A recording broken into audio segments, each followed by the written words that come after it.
and welcome to the Sweat and the Farmer and the Game Design. Today we're drinking the internal discovery kiwi fruit juice with the confidence that it will show us the way to succeed. This is episode number 27, Old Basket Case. I am the lone name gamer as the Sweaty. And I am Lucho the Farmer. Thanks for joining us in this episode. This week we explore our identity like teenage boys in college. But before that, let's take a look at this week's news. We have on the docket, the Punch-Out speedrunning community spent 5 years trying to beat one player and all his records. Animal Crossing players are playing high-stakes musical chairs, of course. And Half-Life Alyx players are using VR to teach math classes and kiss head crabs. So yeah, are we not like a little bit old to be teenagers, Lucho? Check out yourself. We always be teenagers in our hearts. Yes. I'll always be young. Yeah. So, what do you think about the speedrunning thingy of video games and that sort of stuff? Have you seen the Games Done Quick stuff? The what? The Games Done Quick. It's like an entire convention. And No. they air to Twitch and everything else. No. No, you haven't seen it? Nope. So there is a big, huge speedrun community, and they tend to do like records and that sort of stuff for the Guinness. But not only that, but they do kind of a biannual, I think. It's a biannual kind of festival that they do. For raise funds for children's hospitals and that sort of stuff. It's really cool seeing people like actually breaking the games to do super fast speed runs. Right? Yeah. Yeah, it's super cool to see them struggle and try to do this super cool speed run like the Zelda one. The Zelda one is the one that I like the most because it's the most crazy one because they do an entire. And I've seen that even like with people doing it blindfolded and things like that. Like it's a blindfolded speedrun kind of thing. And they do it like backflipping through one of the forests, and then they do something with the geometry, and then they skip something with one of the dungeons and end up in the final thing. It's like crazy. Like I've seen some crazy stuff of people like breaking geometry and doing weird bugs but there is a part of it that depends on luck, right? There's a part of it that is like, oh, if this happens, then I can trigger this glitch and do X thing, right? Yeah? Yeah. And so we come to this news, and apparently, did you ever play Punch-Out? No, but I know the game. You know the game, right? And it's been a classic game for forever. But there was these two in the 2000 which detail. He made a record, but back in the day, he didn't have any way to film it. So he put like detail guides of how he did it, blah, blah, blah, and the times. And for like 5-6 years, nobody could break the record of this dude because they were like almost perfect fights. And the thing about Punch-Out is like, if you want to do perfect runs for trying to break those records, the AI has to do like certain specific things. Right? So apparently the interesting thing about this is like he did perfect runs, but he documented that he tried one fight like 500 times or something like that to set up the perfect run till he find that perfect opportunity when the AI did exactly what he needed to break the records. And for 5 years he have maintained those kind of records, and they be like struggling against these times. And it's kind of interesting that those sort of stories come out, and like they take forever to break these kind of like speedrun records. Like they take years and years, like going frame by frame and analyze the game and how the AI behaves and etc. etc. What do you think about it?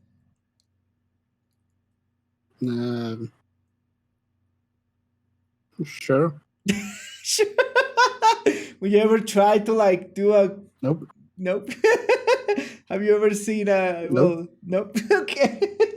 Do you have any opinion of like breaking games to make like more records? There's a bunch of categories, right? That like 100% completion is so you have to actually go through the game, and then there's any percentage when you do glitches to go through geometries and that sort of stuff.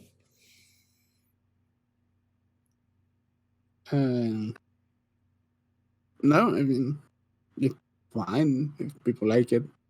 Yeah, it's like, and it's a big part of the community, right? I don't know if any of the things that we play, I don't think they are particularly inclined to be a speedrun material. But it's very interesting. Mm, People like going through Mario 64. That's the other like very famous one. Besides like Ocarina of Metroid, I've seen a lot of Metroid too. I mean, for me, the problem is that some of the biggest game in the like speedrunning community are side-scrolling platformers, Yeah, the majority. and I don't like those type of games. To You don't be like honest, side-scrolling platformers? You don't nope, like Contra? nope, All nope. right, you're a weird person, Lucho. Let me tell you that. I don't like Mario.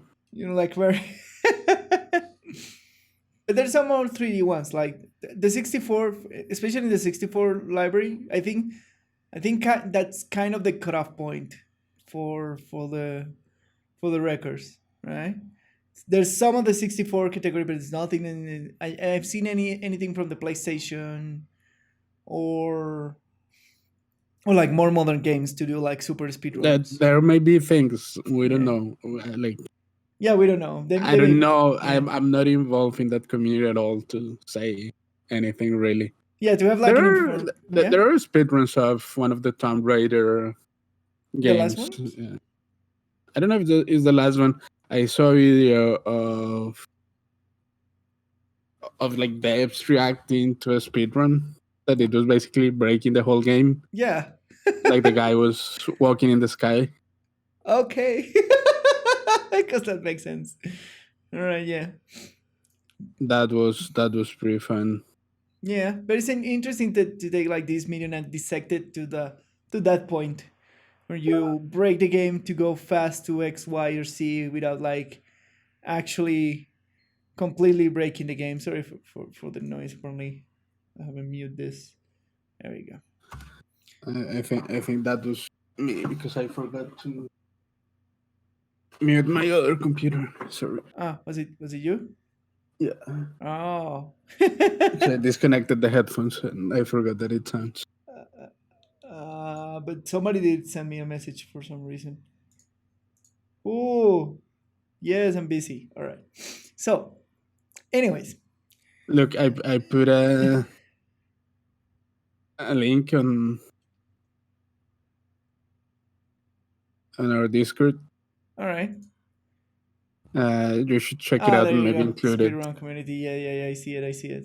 It is quite interesting to see the actual devs reacting at all the like game breaking bugs that allow the player to basically skip a bunch of zones and enemies, and since the zones are skipped, like later on some of the zones are not populated because basically the player didn't trigger anything. Yeah, non events and that sort of stuff. but more than that, like what I found interesting about this video, and we should put the link on the we will put the link up in the news section. Is the actual reaction of the devs of the game. Oh, cool! How they never imagined that you can like break the game to that point. They knew that there were like they know when geometry is broken and when things are not working properly, and what kind of exploits the community has. But it's just interesting to see them react to everything put together in a speedrun. Yeah. That's just lovely. It's cool. Yeah, it's a long video. It's like 38 minutes, but it's worth it. But the comments are really interesting to be fair. Cool. There you go. So we do have like a more modern kind of speedrun stuff. People still work on it. Like there's like, of course, the very famous one, Ocarina of Time, Mario 64. What is it? Metroid, the first Metroid, I think it is. They're very famous, and there's a bunch of people trying to break the records. There's one like Dark Souls. There's like speedruns for Dark Souls 2. That's the other one that is kind of famous. And yeah, so that's the speedrun community. It's a very particular part of our of the gamescape community, right? Yeah, I mean, it is an interesting corner of the industry. Yeah, very cool. So in the next news, Animal Crossing players are playing high stakes musical chairs. I So don't understand why this game has so much hype. I don't know, me neither. So I get the feeling that, like, well, first of all, it is a known franchise, but I have the feeling that it's just like farm. It has the popularity of Farming Simulator or something like that, or like those like there was one very famous like kind of Facebookish kind of game, right? There was something like that. It was this concept where you just go to an island and buy a house and like farm stuff and grow plants and fish, right? So it's just like it's World of Warcraft without any of the. It's just the side systems of World of Warcraft put into a game, right? The cooking, the fishing, the buy. Well, you can buy houses here, and then you do favors for the inhabitants for what is essentially money on the game, and there is an online component, so you can share your fruits and stuff. It's like kind of a simulator, will I say? No, yeah, I mean, I know that, and I Yeah. understand that. Apparently, it's very That's not relaxing. the I think point. that's the It's just that attractive. I don't know why Animal Crossing has made such a big splash in the Yeah, last couple of weeks. It's just another simulator. That's fine. Like, it's not that I don't get the appeal of simulators, yeah. but why Animal Crossings?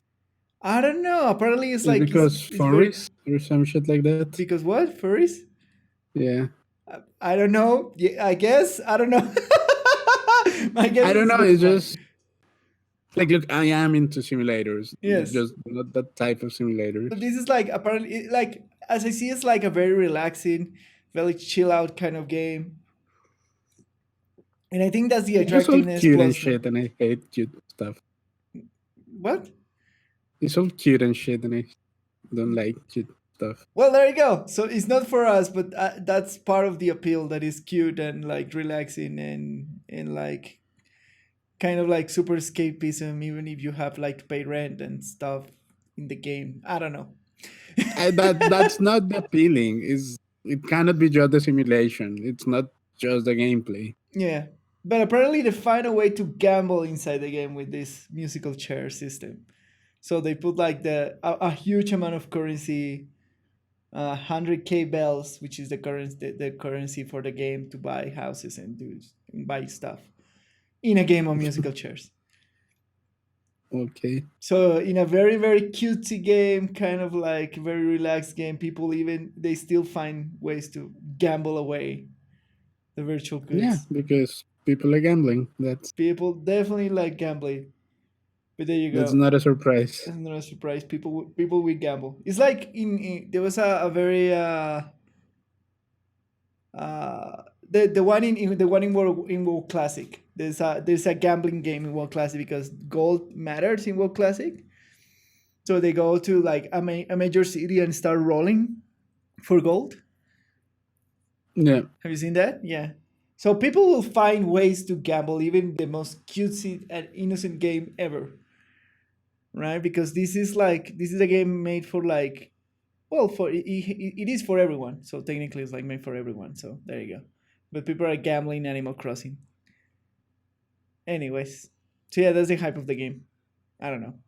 Shall Yeah, we? I don't get the hype for this Me game. neither. Shall we move on? It's been all over the news for me at Yeah. least.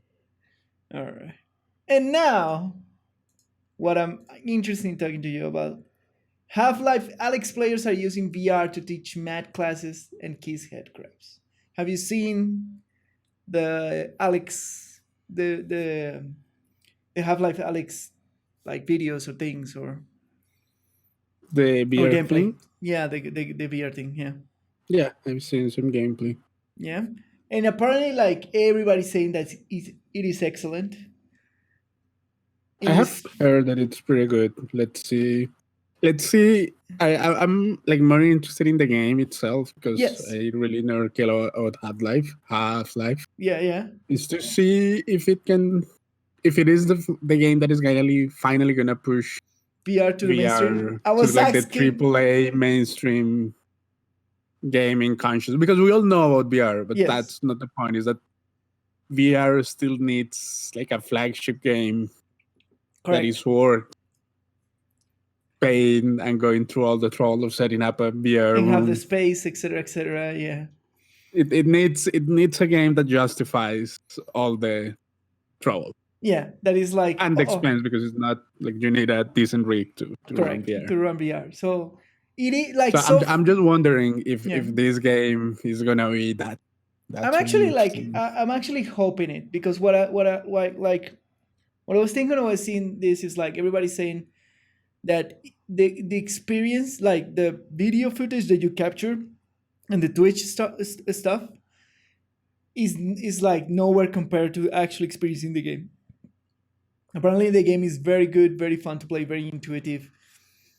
Like compared with other VR experience, very detailed, it runs smoothly, and it has like and it's been the best, like so far it's been the best selling game for the VR platform and the highest watched game in VR form, right? In Twitch streams and I in don't. YouTube I streams mean, and I this stuff. don't doubt that. Like in Yeah, terms of the quality, it definitely is.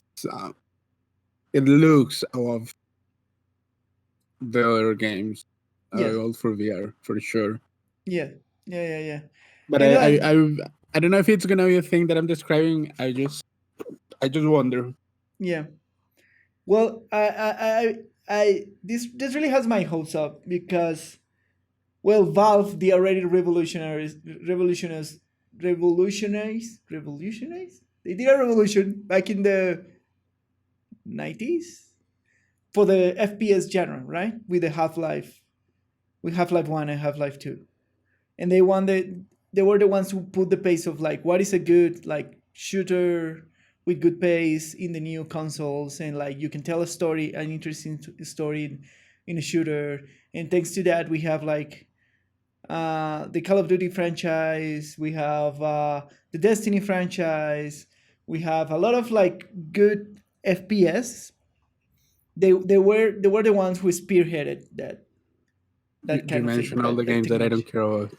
I know, but it's like they're important in the terms that they spearhead like an entire genre to be like super mainstream, and they're the ones who kind of like pull the building blocks for it, right? That's what I'm saying.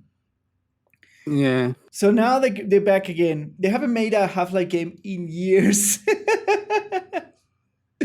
It's like it's been like almost 2 decades since they did, and they come with this like very very cool idea,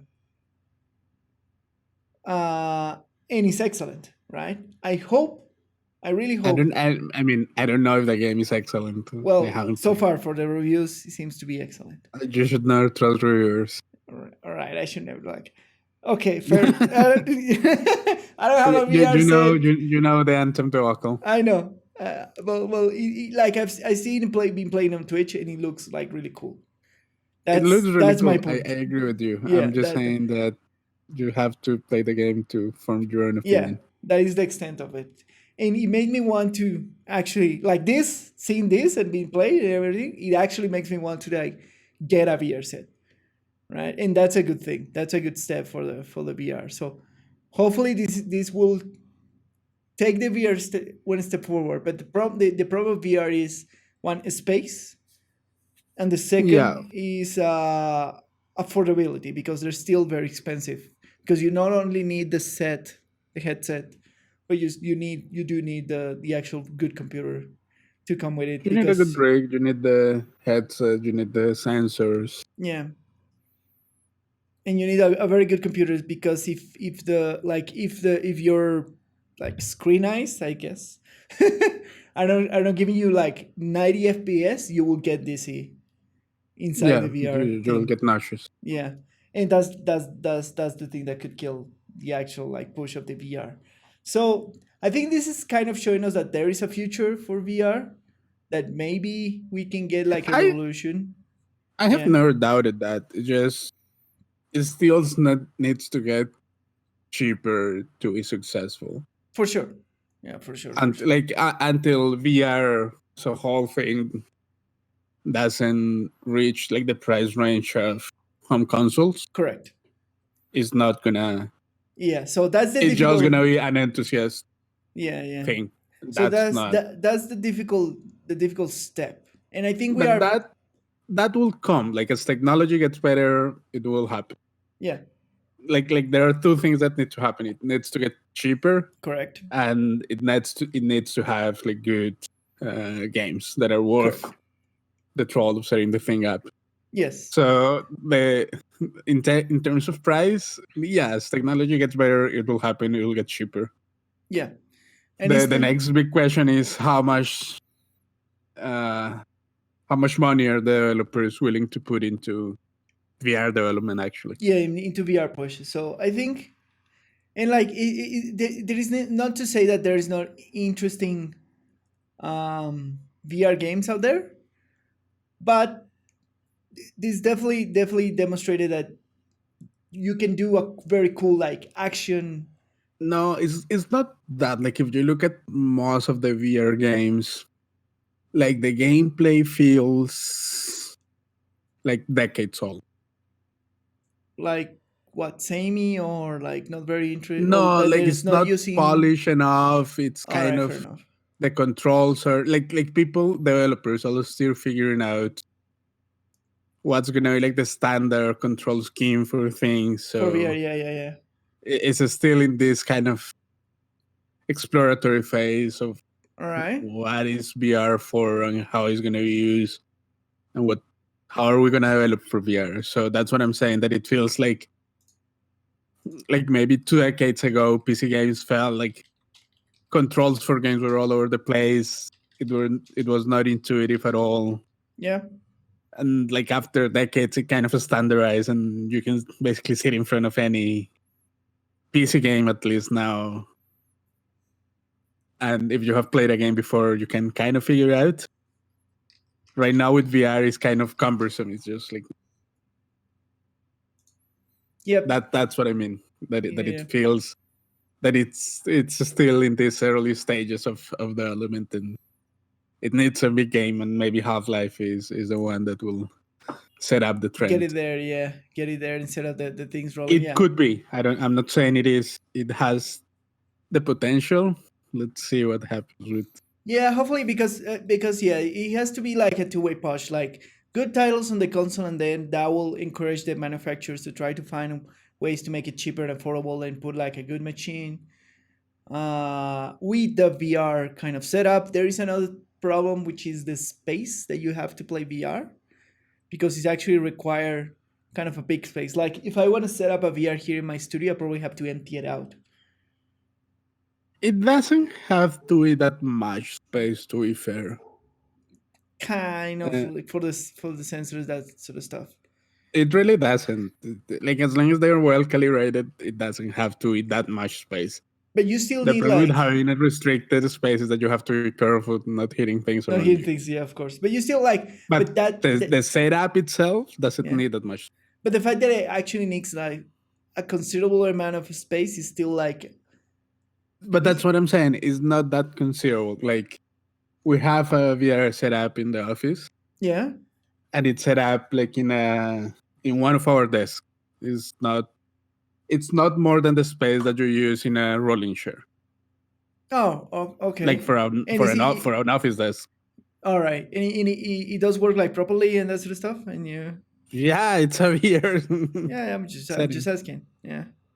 Yeah, it has. So just to set up and work, it doesn't need that much space. Fair It's enough. just that you have to be careful because you are constrained to a small space. So Yeah. you'll heat things up and you get disoriented when you're in VR. So All right. that's the thing. Like just to set it up, you don't need that much space to make it comfortable for you as it is right now. Yes, you need a lot of space. And so, what do you think about the concept? Because there's a concept in, of course, in Japan, because they test everything, which we are like trying to set up like VR and try to do like very flexible kind of like running. What is the word I'm looking for? Kind of like running mats, right? When you step on it and the mat underneath just moves while you walk, and like you have kind That of a ring of things that goes around your waist. You can like I, crouch down and that sort of stuff, and I then it find keeps that you in that idea space. super interesting. Yeah, The only thing is that all the versions that I have seen of that, yeah, or a lot of the versions that I have seen, or that they have you like tether, like or like you're kind of floating in a thing, yeah. You're kind of tethered. Yeah, yeah, yeah, and like you're sitting in a thing, and you're kind of floating in that yeah, thing, yeah, like yeah. like not a stroller, like a walker, Yeah, like a walker. Yeah, yeah, like a yeah, yeah. baby walker, Like a baby walk. Exactly. and Yes. that seems uncomfortable.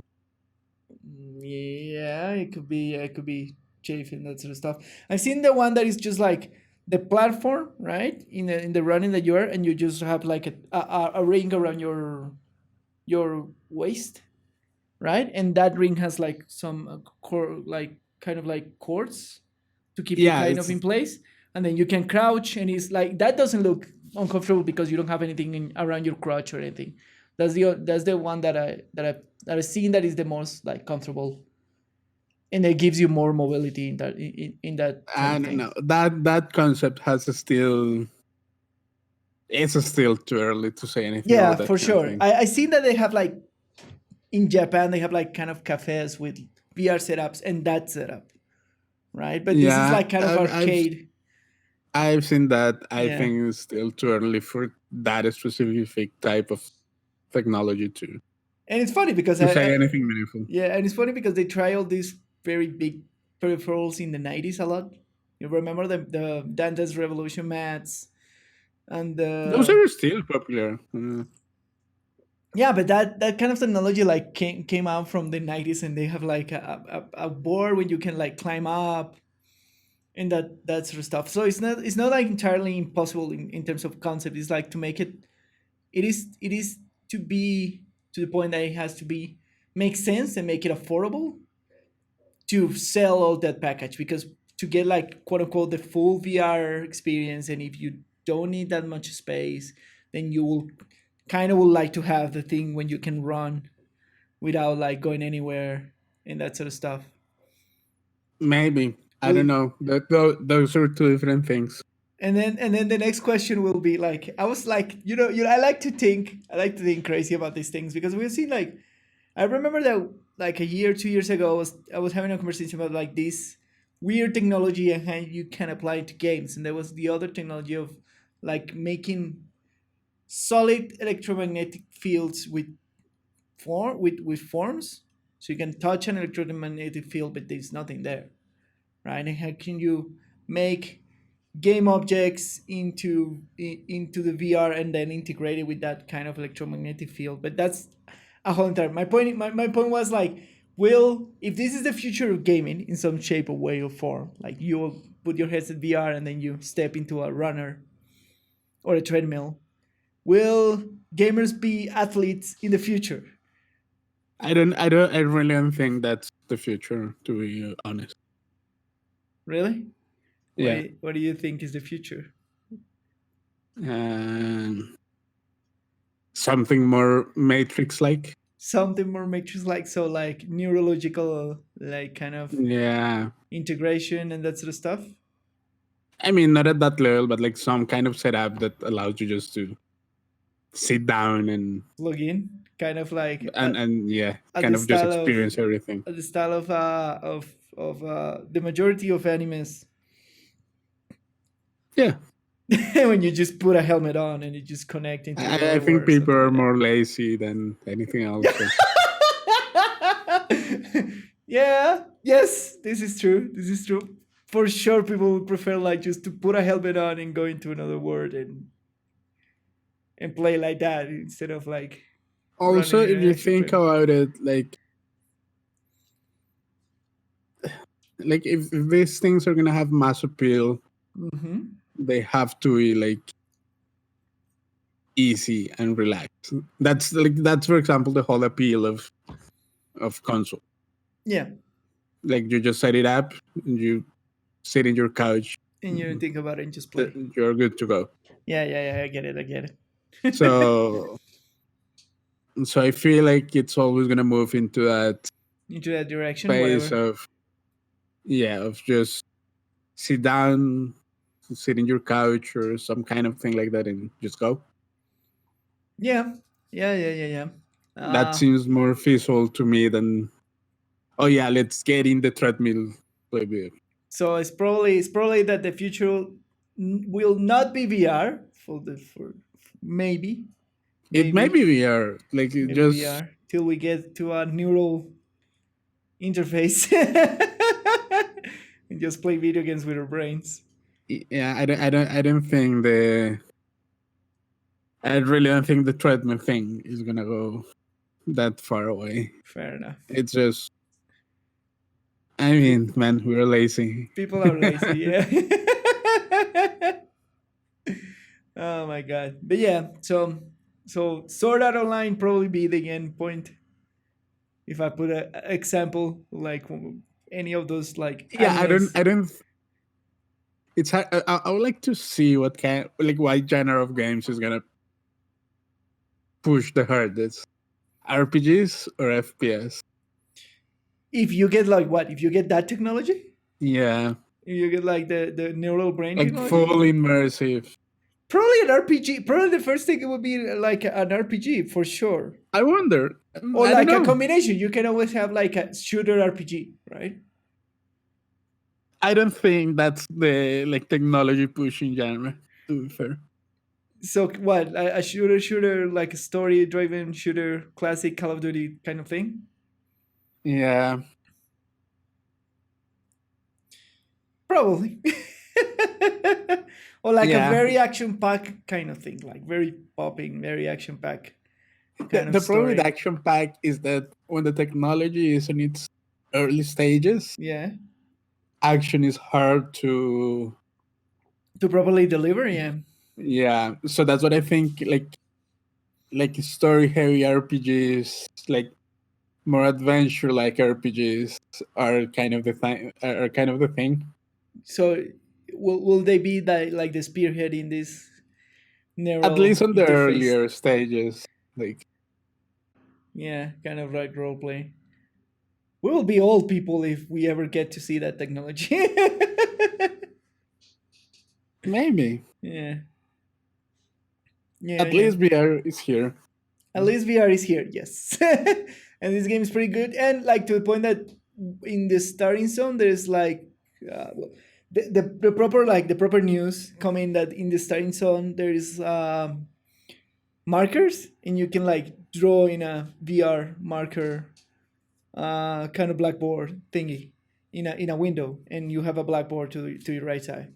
So people are going into VR because it's the first stage, so you don't have to advance, and teaching on that blackboard in VR.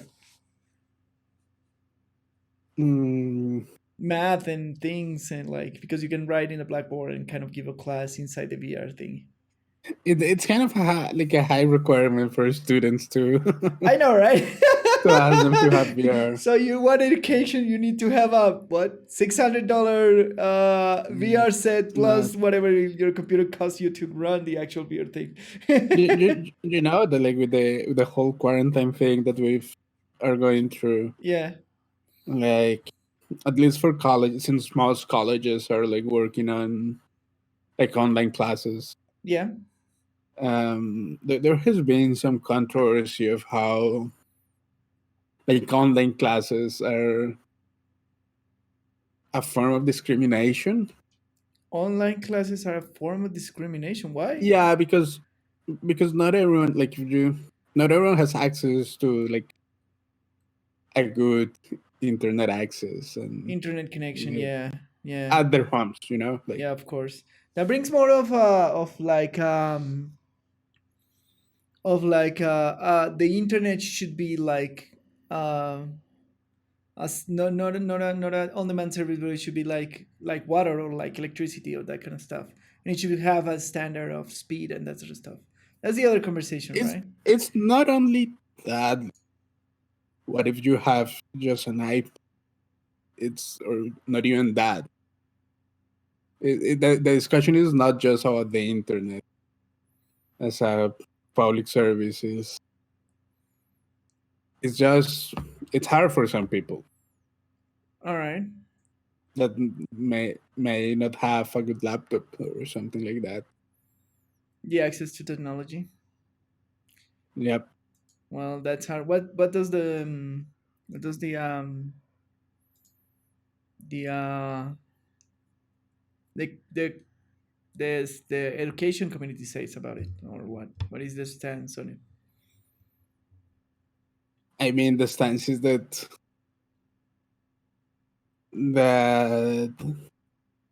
like, you know how for probably decades now there's been this idea of education is ever gonna completely move towards and like online Yeah. virtual kind of space, Yeah. and now like the whole quarantine as isolation thing that we're going through now, it's basically an argument that it cannot happen because it leaves out some of the most like it leaves out a huge portion of the population. All right. Yeah. So the things like some changes have to happen in order for that to Yeah, but actually it's be like possible. we like Yeah. Like actually proper. socioeconomical changes. Yeah. Yeah. Yeah. They Of course. are far fetched. Yeah. Yeah. Yeah. Yeah. I So understand. it is now there's a lot of people saying, yeah, I mean, online resources and everything are a good idea. Yeah. The problem is that access, The like the problem is like priority it's for not education guaranteed for is everybody. access, like Yeah. easy to access, but that is not only having the material available somewhere, but like But like yeah. people Being being able able to to access access the it. Yeah. material. So yeah, you like you have to guarantee that kind of stuff to move education to like the full Yeah. online thing that it So could be. that's why a lot of people now think is gonna be harder. Because for a lot of like university, if you think about it, it's easier for them to just bring people and have the infrastructure To in do a it in centralized place. yeah, of course. Yeah. And even if you as a student in your home like don't have a good internet access, don't Doesn't have a matter, you can go to computer, stuff like you that. yeah, you can go to the university and get access Yeah. to those resources. Yeah. Which like I experienced that in college. Like I didn't have like at the beginning I didn't have a good laptop, so Yeah. I could just go to or a good computer at home. Just go to university and Computer and do your work, whatever you need yeah. to do. But that's the whole thing about like I don't think that going away with the university experience completely is good either No, because of for this. many other reasons. Yeah. Like university is not just about the The education. education, yeah, that was my It's about point. Yeah, exposing people to new experiences yeah, and about people group. that yeah Yeah, about more growth. diverse groups of people. Yeah, It has more value than that, but there's yeah, still a huge discussion of moving to like more virtualized education and that kind of thing. yeah. I can see why, but like I don't think like right now in this moment I don't think we are ready to do full online. Even if Yeah, there's but like a bunch of online successful universities. Uh, it's and it's not that we don't like what this isolation period has shown us is that we have the technology to do yeah, things like doing video conferences is easy. yeah, Like now you can connect your your tablet to the thing and use it as a board and write just like correct. we have the technology, We like the have the restrictions. technology. Yeah, but the restrictions are more Social things, right? yeah and are more deep than just Economics, yeah, we have the technology. yeah. We Because need apparently access we to have that had the technology like for for years now. yeah. Enough for like what? But like actual reliable like Yeah. Like maybe 10 years ago, Skype was there, but it was not as reliable. No. I would say like 5 years ago, like 7 years ago, we have like reliable ways to have Yeah, video to like video conferencing. Yeah. conferences and like that support a lot of people. I'm surprised how stable platforms like Zoom are and things like that. Yeah. So it's again, I kind of derailed the whole conversation, but it's just an interesting It's about discussion of education. The conversation is still there. it is just like the whole conversation about like virtual spaces, and Yeah. it's interesting to see how is it gonna happen or what's gonna happen with that. Well, so far one thing is for sure, and then I think this crisis is gonna change things. It's definitely gonna change. Yeah. Like that's I the one think thing for sure. this crisis is gonna be like a one in a lifetime Correct. kind of event that hit everyone. Like it's just weird. Like I don't remember like a thing, like an event in the world that That had such an impact since all around the world. And I think in terms of history, like since World War II, there hasn't been an event. Yeah. I cannot remember of anything that has been like that impactful across the whole world. You know what I mean? Yeah, correct. And it's weird because it is an experience that everyone shares. Yes. Even though we are all alone. Yes. It's interesting. These are interesting times. We're definitely living in interesting times and like in probably historic times. Yeah, this is. Have you ever seen those documentaries that that split history decade by decade and they talk about like politics and all that kind of stuff? Yeah. I think this is one of the things that people are going to talk about. That if we are here in the future, yes. I mean, it might be Waterworld. Yeah. Who knows? Yes. Yes, because we still have like a climate crisis that is coming to us in the very near future if we get out of this crisis. The world has a lot of problems, but yes. Even if we become Waterworld people, yeah, I think humanity is resilient. That's for sure. But we definitely live in changing times. Yeah, hopefully for the better. It's really interesting. Anyways, moving on from the heavy things of life, but we cannot help but discussing it because we're living it. So yeah. Sorry if you came into the podcast to escape a little bit from it, but it's inevitable at points. It is in our faces. Yeah. So we're gonna move on to a deep dive, but we have to discuss things with you, or hearing or viewer person who follows through, or audience who follows through our this journey, these episodes, this now or on 27. This project about a thing. Yeah. So, will you start explaining, Lucho, or will you want me to explain?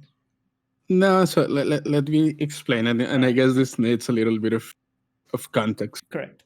So, I mean, so far how we have worked is that we've been delivering like these 3 to 4 episode long game reviews. Correct. And we have covered, up to this point, we have covered pretty much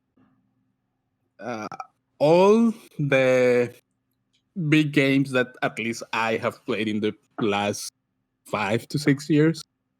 Give or take, yes. Yeah, probably 5 or 6 years. And so that's the rhythm that we have had so far, like these 3 to 4 episodes reviews kind of thing. But the problem is that I cannot keep up the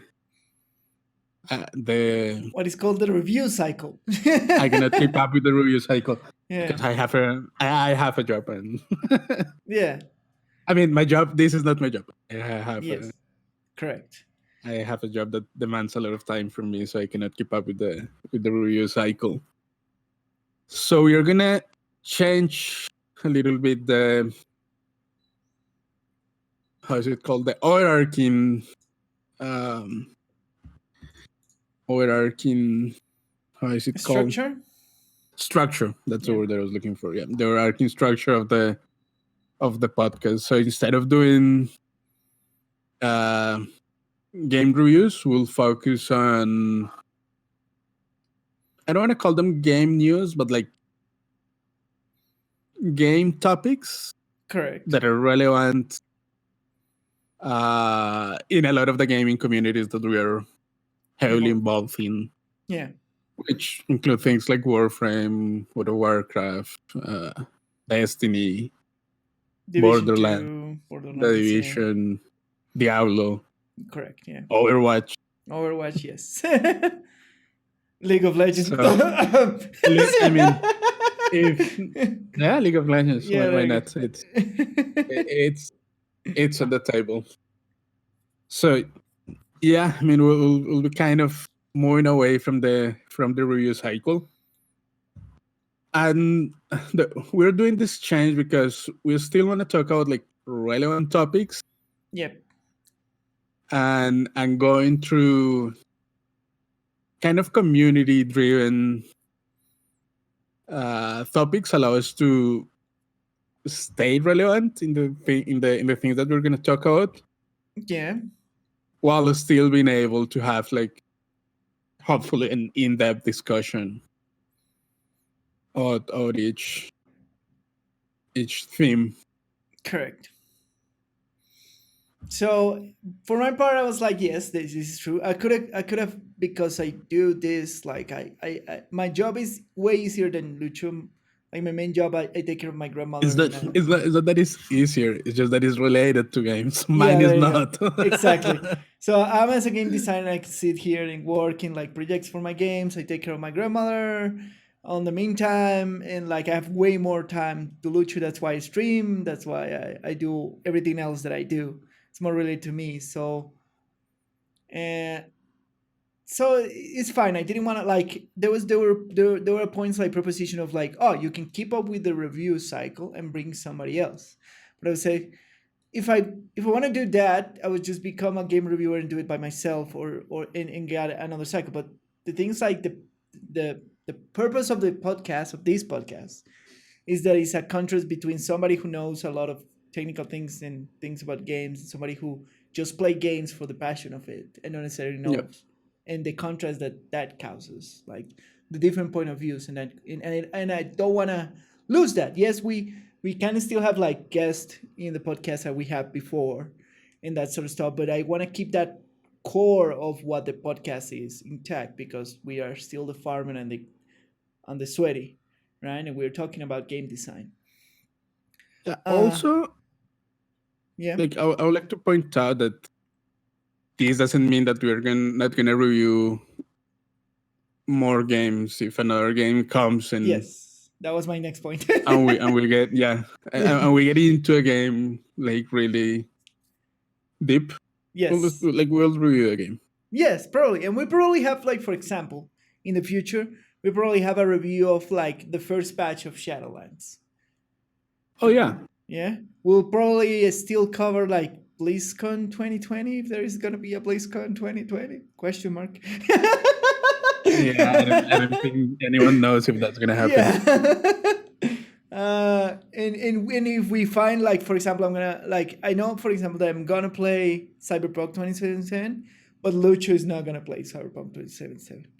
We probably talk Yeah, about the no. game at some point, but we won't do a full on review. This doesn't mean that the style of review that we've been doing so far is gone away. It's just like it's not gonna happen as often as it's been happening. It's Yeah. not gonna be our main content anymore. We're gonna talk about more of the things that we talk in parts in the news, and more of the other kind of like themes that we introduce when we do deep dives in these kind of things. Yep. And that is the main sentiment. Like, we are gonna still be keep relevant, like the core of the stream, the core of the podcast, that we like we talk about like game design aspects and like and we criticize and we compare, but more based on like what is happening in the community, what is relevant now with the game, and these to allow us to be more flexible about some other topics that we want to cover in the future of the podcast that is not entirely related to just one game without feeling Definitely. like the constraint that we have to just talk about this one particular game. Yep, Yeah. that's definitely true. All right. So with that explanation out of the way, I With, think we can move with forward. Do you that have being anything said, else? Yeah, that being said, we of course will always begin with our disclaimer, deep dives, that the discussion here is based on our opinions and our own game experiences and our own point of view about the community, in our point of view what is relevant on the games and the feelings of what the community feel, and like we what is our experience playing the game in that topic, right? I think yep. that's the thing. So we have a bunch of things to do. I don't know if you want to like do a preface here or tell what are we gonna discuss about or what kind of post are we looking at, or just we just go. No, we should do a little like preview All right, thingy. all right. So in a deep dive, we're gonna talk about uh endless modes require like in a post in the division 2 forums about like we want a horde or endless modes of kind of under run. We're going to talk about some topics around that, and then the second one that we saw is like duplicates on exotics in the division 2, and we're going to see what is the importance of like dupe protection in some of the lure shooters and which games needs it or not, and about like something that we've been speculating about in the WoW in the World of Warcraft game about what is going to happen with Classic, what's supposed to happen with Classic version, if is this only a thing about World of Warcraft, that they are starting to like kind of test the waters to do a Burning Legion expansion, either in the Classic Burning Crusade. Burning Crusade expansion, either in the Classic or by itself. So those are kind of like the three main topics that we're going to talk about today in our deep dive. Yeah. All right. So let's do it. So it was posted on the Reddit of the Division 2. We will leave the links in the description of the video if you're watching us on YouTube. And if you're hearing us, it's like, I don't know what to do about like all these links on our people who listen to us in a like audio version only. We'll figure it out.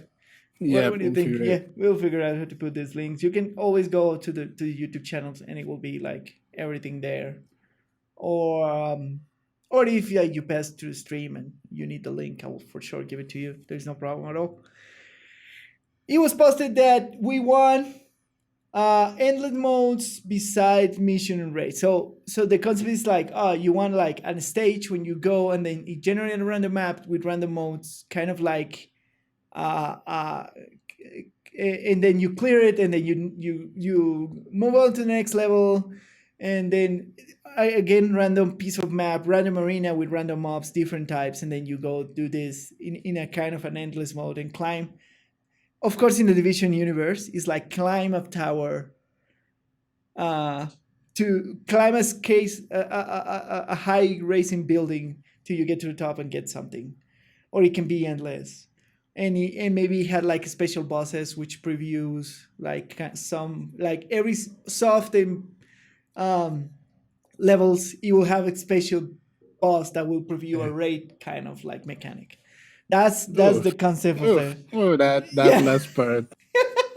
So is endless So and no, core modes. let's Talk about endless and core modes in like a no, but before that, let's all right, like I'm gonna read the read it straight from the source.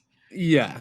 All right. So just to be clear what we are talking about. Yeah, I can make a summary of what this person did. So this person is saying, please add new game modes besides strongholds, main missions, and raids in PvE. Yeah. How about creating a skyscraper where an elevator brings you up to stage, blah blah. Stages are on a grid, which is always randomly created. Core in terms of office stuff should be placed randomly in the room. Yeah. Okay. Spam point clouds, spawn point, Spawn point could be spawn doors. points, or could be doors which are also placed randomly, enemies Yeah. scales from level to level, Yeah, there special you go. bosses, right? Like Yeah. mechanics, enemies spawn randomly chosen, loot. You can invest crafting materials or gear tools or options for loot related to brand, weapon Gotta types, put a modifier etc. before it. Yeah. Yeah. Will be an option for massive to test and see what scaling players are capable of. What do you think about this idea? So this is what this person is putting in the table. Yeah. So first of all, this is not a new idea. No. I Endless mean, like this exists hormones. Yeah. in a lot of games. Yeah. It exists. That's basically what the Diablo Trigger riffs are. Basically. that's the oldest version. That's also at Santorium Slot is in Warframe. Yeah, there you go. Yes, yes. Those are the two that come to my head, like from top of my head. I You don't have think I like saw anything like that in Destiny. well, kind of closes like the sundial and the menagerie are kind of versions of this. Yeah, are kind of, but is the pool is so small that it doesn't feel that random. Correct. So Yeah. so the pool of rooms and the pool of enemies is quite small, and you kind of know what you're getting each time. Yeah, both of those activities have like a small pool, but they're kind of versions of that in Destiny 2. They're versions of that. I agree. It's just that from what I understand from this person's perspective, he wants something that is like highly randomized. Yeah. And to be fair, Destiny 2 is not exactly that. It's a version of this, but it's not exactly that randomized. Yeah. So will you need a endless mode horde mode in Division 2, an endurance kind of run? What do we need all like do we actually need it? I'm not opposed to existing, like to a mode existing. I don't mind, like, yeah, sure, you can have it. Yes. The problem is that these modes, like any game mode in any of these like looter shooter games, exist only like it is successful only if the rewards are good enough. Okay, yeah. Like these things don't survive just for the challenge.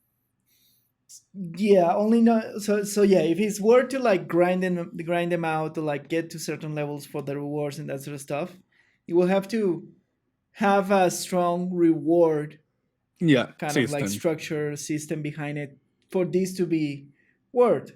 But like right now in the division we have so many things different that gives you reward, and they're trying to like diversify the gameplay with the events and the leagues and the sort of stuff that this kind of mode is like, well, yeah, well, you can have it for sure, but what is the point? Because you already have so many points of strike that gives you rewards back.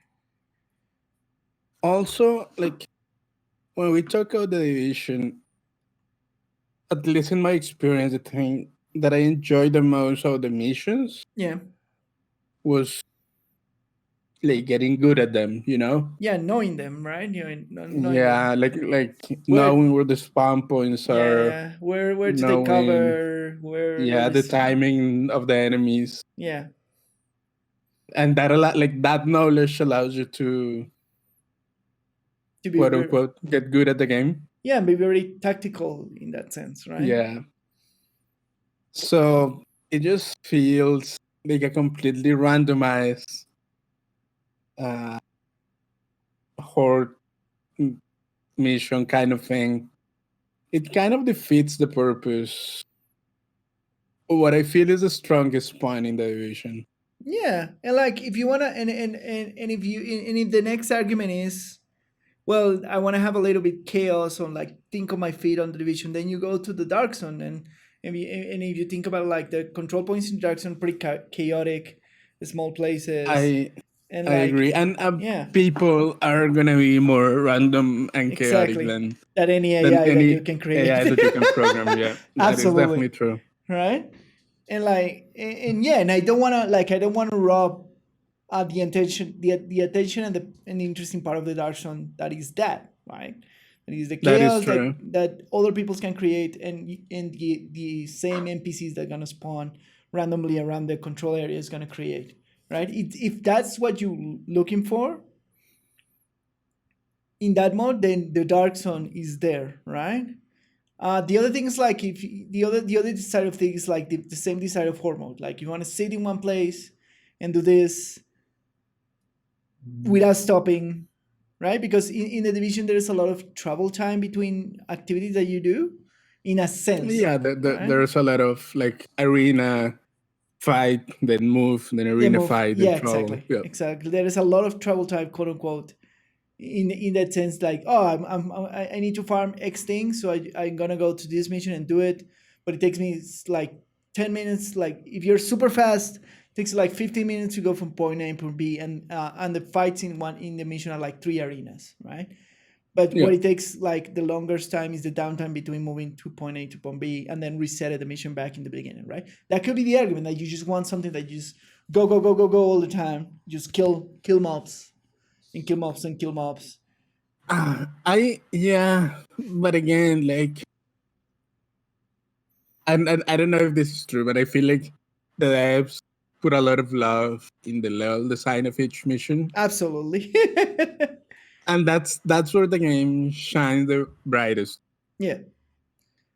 And the other thing is So like, I feel yeah. like a completely random horror mode defeats the purpose of having like this handcrafted mission. Yeah, like and all the care to like the positions and the space that live in the mission, Yeah, and and the enemies that spam in age difficulty, the places where they spam, yeah, and we like the highly like the carefully assigned core and stuff. correct. Yeah, and we've been repeating to all this like review process that one of the strongest things in the division is uh the the the level design, Yes. right? That the missions are so interesting that you don't mind running over and over again in learning them, right?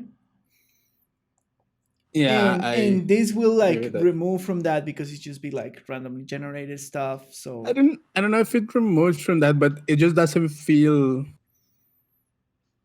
that cohesive yeah, with what feels to be like the initial like design purpose of the game. yeah, It's just you play the game and you realize that it was very intentional.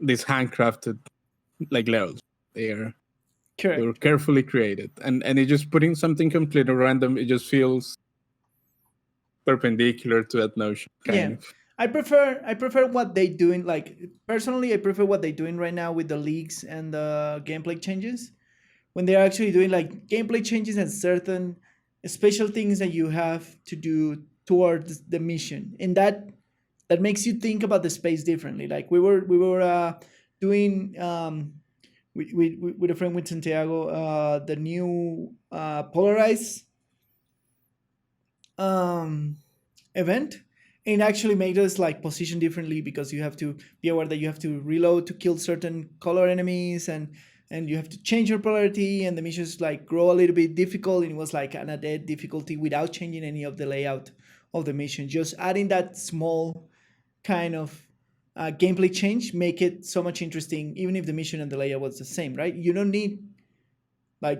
to build an entire thing to make the gameplay of the division more repeatable, or like grinding and interesting. That is like it is enough. At least I feel that it is enough with those small gameplay changes No, they're doing. I agree. I feel like if the map design is strong enough, you can play a lot with the map itself Yeah, while not being random to keep it interesting. correct. Correct.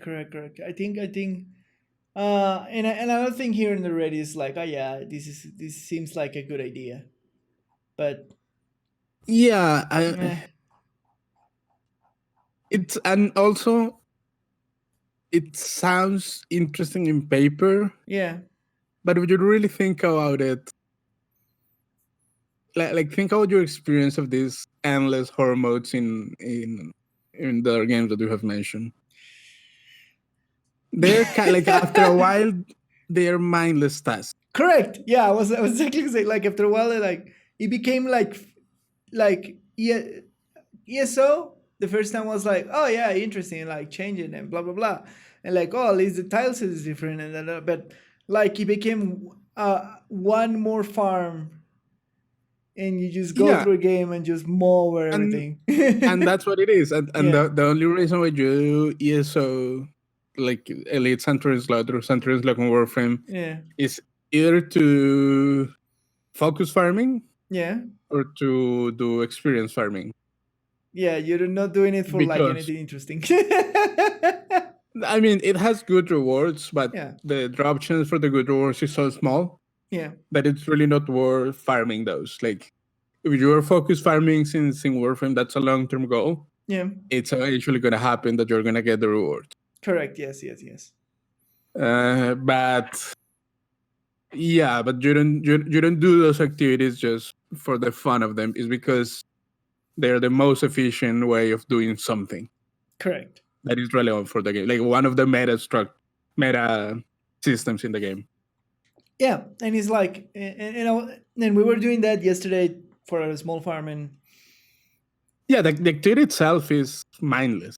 yeah, You just put on music and kill shit. Like yeah. that's Till you it's level up, not the most till you do engaging. what you need to do, and then you go out. Yeah, it's not the most like engaging activity. Correct. And that's true for almost all like completely random horror modes out there.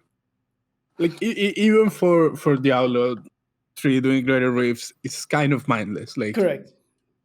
Unless you're Yeah, you have pushing. to be aware. No, like you have to be aware of like not stepping in the bad Yeah, yeah, stuff yeah, in the yeah, yeah, floor. yeah. But if you're doing greater rifts, that you've been doing that for a while, so that's kind of ingrained in you, and you don't have to Yeah, think about it. correct. Yeah, the only moment when you start to think about it is like when you're pushing high end gradaries, because the mob doesn't die as quick. You have to be careful Yeah, where to move. You have to be careful if the layout of the map is beneficial for you or not, and move out of that map. That's the only point when like you think about it. The rest of the point you're just going through yeah, it. but you're not pushing greater Yeah. rifts all the time. No, and that's the activity that That you do the least, because you have to prepare, because you have to be careful, yes, of because course. yeah, That, of course, but like the activity itself, the horror mode in Diablo 3 for the most part is a mindless activity. correct, absolutely, yeah, Go there, level your stuff up, go grind, look at the drops, nothing red drop, get out. yeah. So what there was supposed to be an activity like that in World of Warcraft, the Mage Tower. What was it I called? know, yeah, I didn't play Legion, so I don't know how the Mage Tower works. But apparently it was something like that. Like you go up to a level and then you kill, and they're wanting like apparently the Shadow Keep expansion is gonna have something like that. And then you Yeah, climb a on lot a of people, thing. like full disclaimer, I Yeah, didn't play Legion, yeah, me so neither. I didn't play the Mage Tower. It was kind of it wasn't an endless horde, but it was kind of like a progression system that just you go and clear like floors of a tower, and the difficulty keeps increasing. So it wasn't endless as far as I know. Like you could beat the tower at some point, All right, fair enough. like Yeah. on a weekly basis. Oh, Like everything. Wow, it resets weekly. yeah, yeah, yeah. Uh, yeah, I don't know exactly how it worked. I don't know why it worked, and we'll see if Shadow Legends brings something like that. Yeah, and apparently, like a lot of people like that kind of stuff, but you have to think in mind. You have to have in mind that it actually has an end to it. Also, like to be completely honest, some of the best rewards and mugs for what I know in Legion were part of the Mage Tower, like appearances and stuff. No, interesting. Okay, So that's one good reason why people do that stuff. there you go. You have like the item, the price structure that we were talking about, right behind Yeah, it. yeah, So and but my problem with the Division is that it just feels unnecessary, right?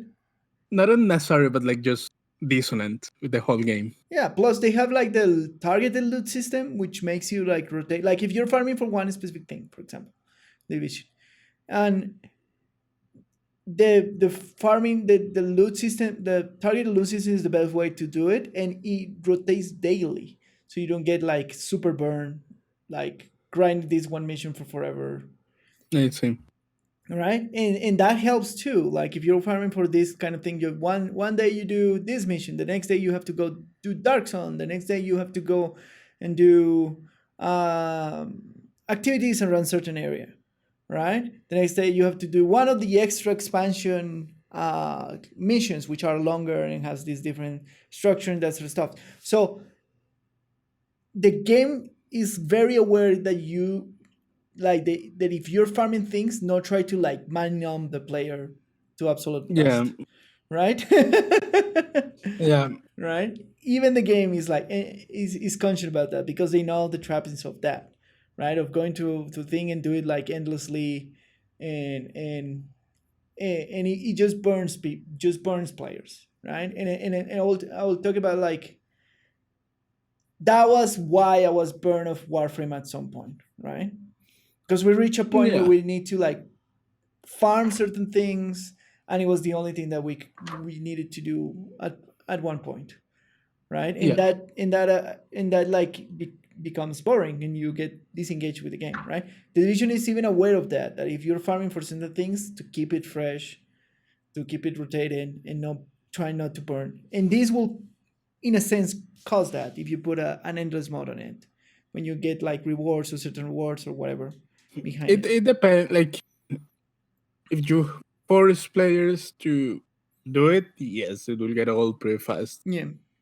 I feel like in Warframe, for example, Santorin Slot is successful just because it's the most efficient way of doing one thing Yeah. and only one thing. Yeah, that's good. But if you put like think about it, if you put something like that as this person described it, it will be the most efficient way to farm anything. To do anything. The way Yeah. that you describe, yeah, it's to Yeah. do anything. And Yeah. Yeah. that's not something that you want. Yeah, exactly my point. Yeah. So yeah, like as it is described, I don't see it working. And to be fair, I don't see why would the division need something like that. Yeah, and if you yeah, me neither. Like, and if you change it to kind of be in the constraints of the division, it will be like a longer mission or like a stronghold kind of structure, right? Yeah, but no, it's just like all the missions in the division are like structure, like plan Yeah, activities. yeah. They're not. They have nothing random about them. Like you know the spawn points. You know Yeah. where the enemies are gonna spawn in each wave. You know Yeah. from where they're gonna spawn. The randomness of the division comes from how the AI interacts with what you're doing, and that's it. Yeah, Like, if you kill yeah. them faster It's or from the not. interaction, Yeah. but you know everything. Like you know that Where that are the heavy unit arenas? is gonna appear Yeah, there exactly. in Yeah, the third yeah. run. Yeah, of course. Yeah. How many waves and that sort of stuff. Yeah. Yeah. So yeah. Yeah, I don't think it has a place. It's like an attractive idea. I'm not gonna deny it. It is just it's just one of those ideas that I feel works on paper, Yeah. but like Everybody the loves a whole experience from mode. other games tells us that this endless horde kind of thing it's a difficult thing to execute, and And do it properly. Yeah. yeah, and if you don't have, it just feels like this person wants this to a most efficient way of doing stuff, Yep. but that defeats the purpose of the rest of the game. Correct. And I see it's like the division was very particular.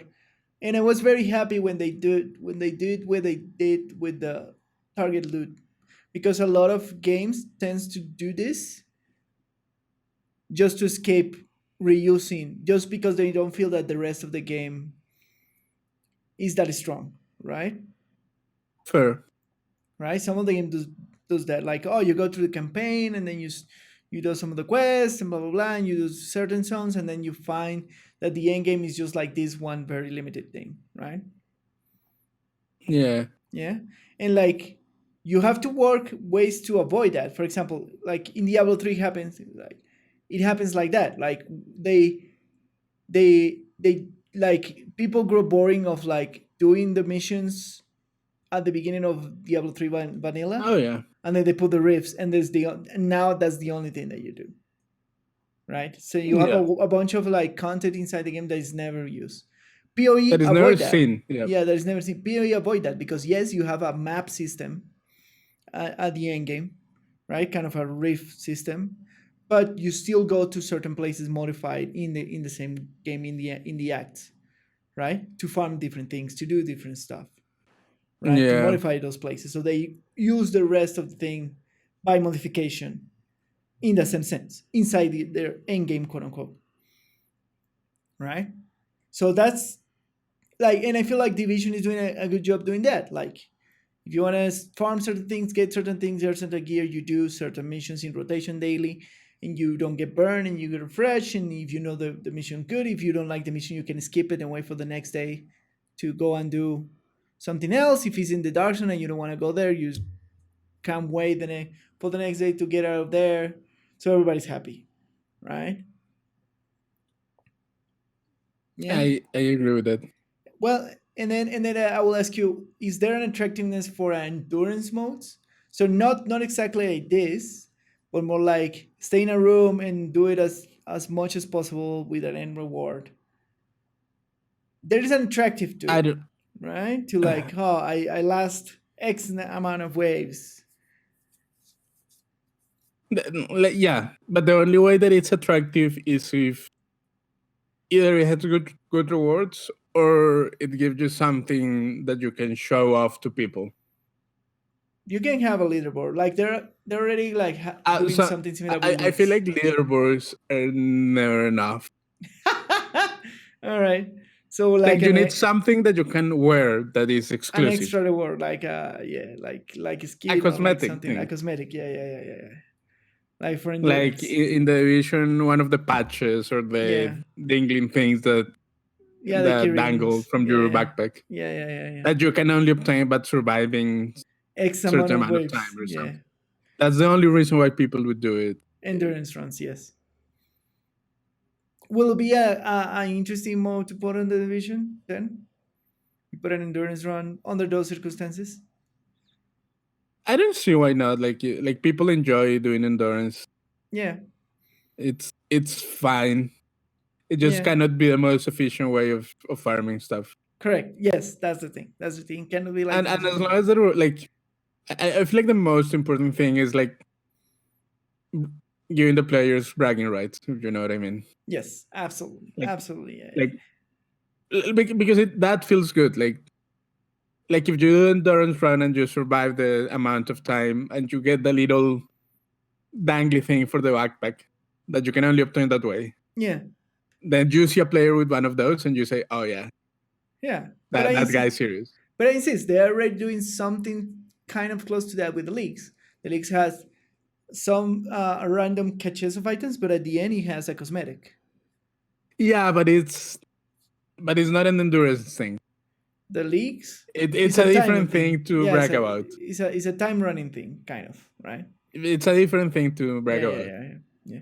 So yeah, it could be, but what we're talking about, it could be summarized in an event, right? No, I think it can have like a permanent thing. It's fine. All right, but it can make done by an event. Go to this mission and stay in this room, and they will spawn infinite mobs there for an event that looks 2 weeks, and then it has the same kind of rewards. They're doing it kind of like it fits in the structure that they are now delivering content to the season. Yeah, sure. I don't care. There you But go. like, it's just that speed running and endurance are different things. Correct. Yeah. Yes, that is true. That is true. So yeah, it could happen in that shape, I imagine, like in an event, and then Yeah, you see but that what this person is describing is not an endurance thing. yeah, it's more of It's a just a way yes, of farming stuff. yes, a way of forming stuff. Yeah. Maybe consciously or unconsciously, that's what kind of what he's doing. What do you think about the enemies? The like raid like No, enemies? No, no, just cannot no. have them. No, I mean, if the enemies are too mechanic heavy, which the edition doesn't have, Yeah, it disrupts the whole the whole muscle memory that you build to a game. fair enough. Yeah. But Like the edition doesn't have mechanic bosses aside from mm, roll from the heavies. does not let me think of the strongholds. It doesn't. Then the Only like does emboss at the yeah, game, emboss of the stronghold it doesn't have that has the panel mechanic. things. It has yeah, but will that count as mechanic? Like you just destroy the points on the missiles and then Sure, that he counts as comes a out, mechanic because the right? fight is forcing you to do something. Yeah. And then the new yeah, but the new bosses from New York, they do have more mechanics. Like the first one that you kill, the hacker, you have to guess where he is, and he like spawns like holograms, and then he close and shoots some windows. So it's like a kind of a small mechanic, right? Sure. And then the other one has three more bosses, and then you have the mechanic that you have to shoot it with a minigun that turns on and turns off every time.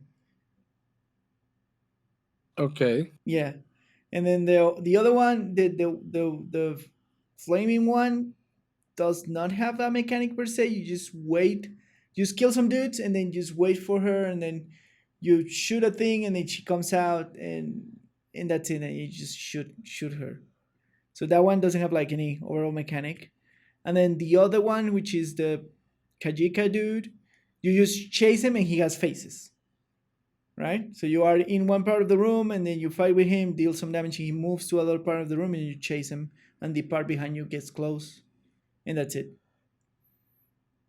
Sure. Yeah, and those are the latest boss mechanics, quote unquote.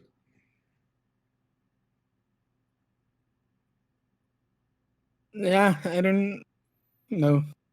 It's Yeah. just that if you want to make it endless, Why have those bosses yeah, in the middle? Yeah, I was thinking, I did think the same. because if you put a boss, it's because you're telling the player, "Oh, this is an important Point. Yeah, point." That's what a boss is.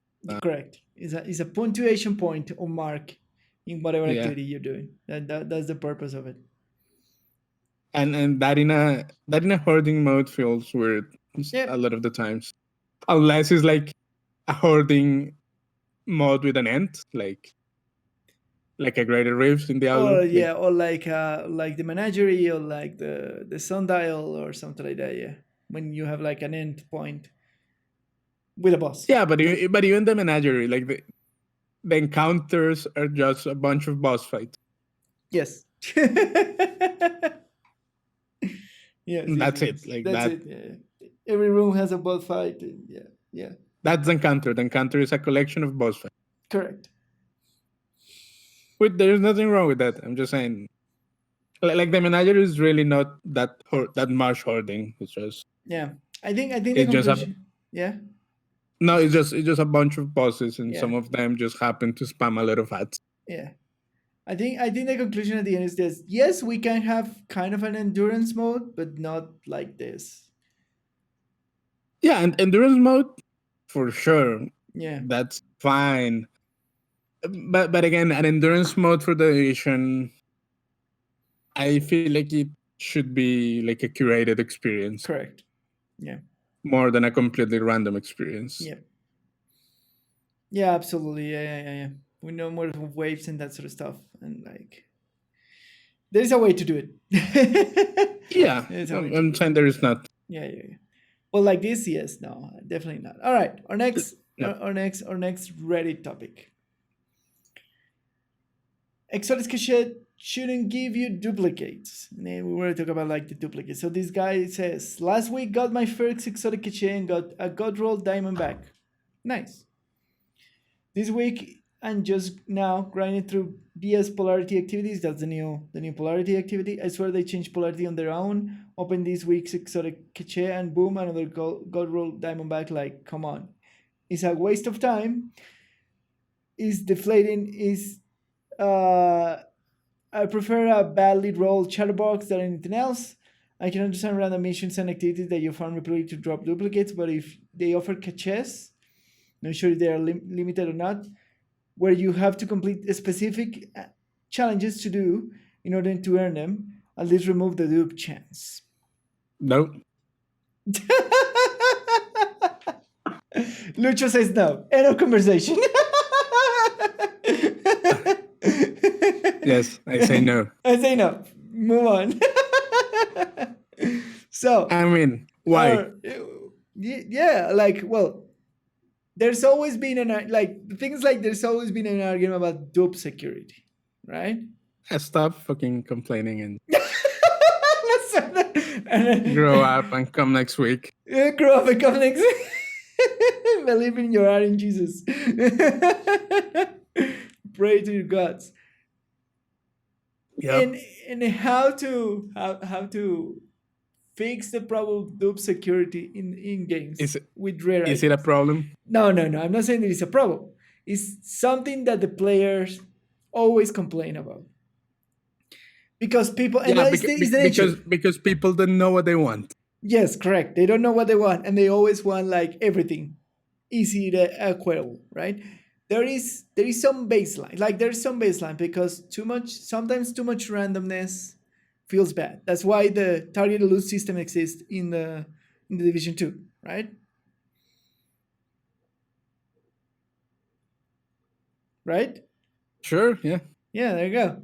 So that's why that system works and interesting, but that system works more in an effort for me, for at least at my field, that the target loot drop system works more in an effort to use the rest of the game for farming than just one activity. Because yes, if that wouldn't exist, then the best place to farm anything that you needed is the dark zones. Yep. Right? And that's it. And nobody will ever go to the other missions unless you need to do a specific event.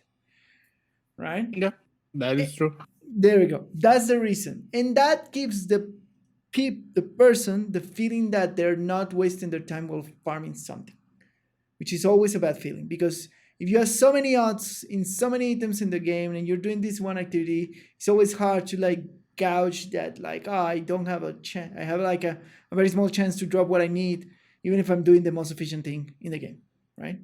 So the target loot system is very good in the Division because it addresses those two problems, right? Very easy. The feel bads of you're farming something not feel rewarded, or you not feel that you don't know the odds, because that's the thing that the Warframe, for example, gives to you. It always gives you the odds of whatever you're farming, right? Yeah, It's very transparent about it, and using just one very efficient way to farm whatever you need, right? Those two problems are resolved from that.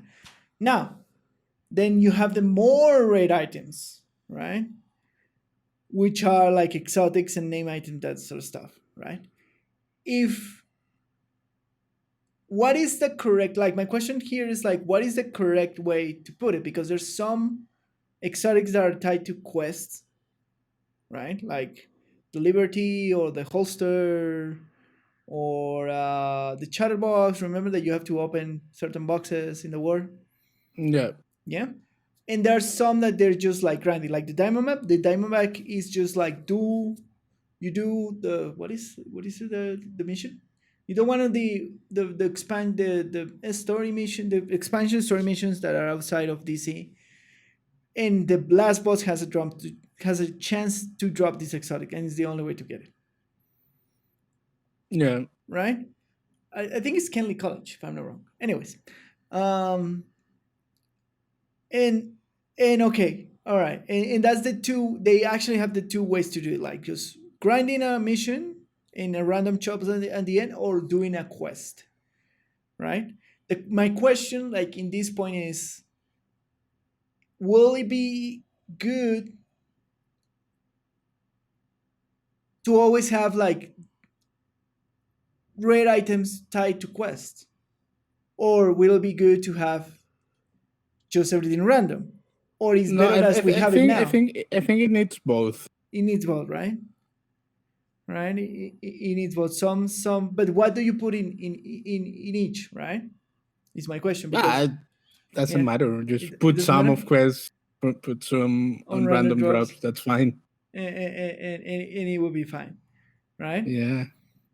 And then we have the extra rewards, which are the caches that he's punctually doing. That is like you have to do these experiences, you have to do this cache, something like the engrams in Destiny, the bright engrams in Destiny. Those have the protection, for example. Yeah, but that's different. That's way different because aren't the bright engrams the cosmetic ones? No, not the bright engrams. The one that gives you the source sells you the exotic engram that you buy from him. That has two protection. Yeah, but that's only one. Yeah, Like, one weekly. if you get any other exotic engram in Destiny 2, it doesn't. It's random. Yeah, it's absolutely random. So what you're saying is, yeah, there is one vendor that comes once every week, and you can buy one loot box. That gives you one do protected item. Yeah. Yeah. And that's it. And that's it. All the other sources have exotics that are not random. quests, are random. Yeah. Sure. Yeah. Yeah. But it's an exotic. It should be hard to get. Yeah. Yeah. Which is something that I feel like Destiny does well. It's like the exotics that are behind quests are, at least the quests are interesting. Some of them are difficult to alone. Yeah. Which is a good thing. Like, they are exotics. And to clarify this, the exotics that are behind quests, they are not in those exotic engrams that you buy till you get it for the first time. Yeah. They cannot drop in an exotic engram until you obtain it. Yeah, correct. Yeah, but like the ones that you obtain from quests, like all the quests that we did, they were either hard to complete alone, at least for us. Yeah. Or they were like fairly interesting quests. So correct. I see nothing wrong with that. And that sort of stuff. Yeah. No, and there were others where the quests were like super grindy, like just a lot of things to do. Yeah.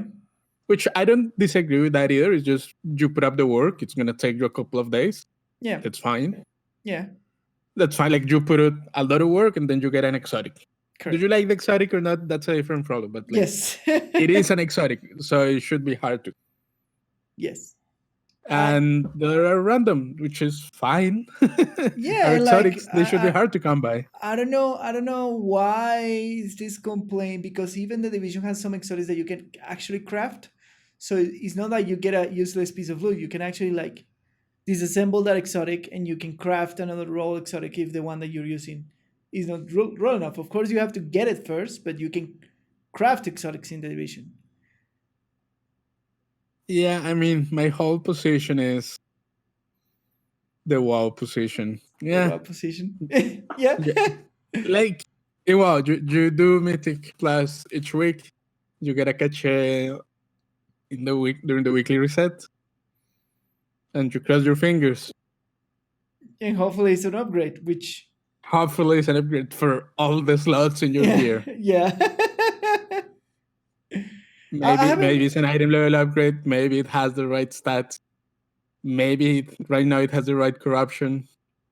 Yeah. Maybe not. Maybe you're getting shitty gloves all the time. Yes, it happens. It happened to me for like forever. It happens to everyone. It's fine. I never feel bad. Well, if you feel bad when you open it, it's like, oh damn it, it's not a good. But you never feel like bad. No, you open it and it's like, oh shit. Yeah. Trash. Bad luck. But also, like, the feeling in WoW, at least from the community, I feel is like, what did you get this week? Trash? And he said, yeah, trash. And everyone is kind of okay with that. Yeah. Because that's not like you accepted that you're gonna get trash most of the time. Yes.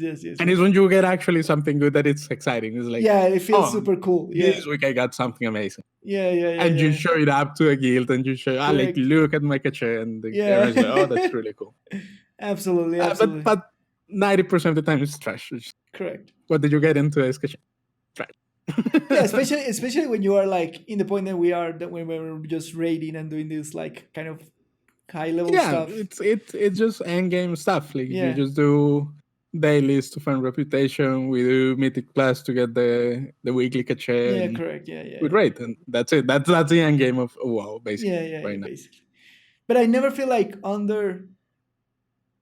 Like the more that I think about it, for the time that I invested in World of Warcraft, I've never feel under rewarded.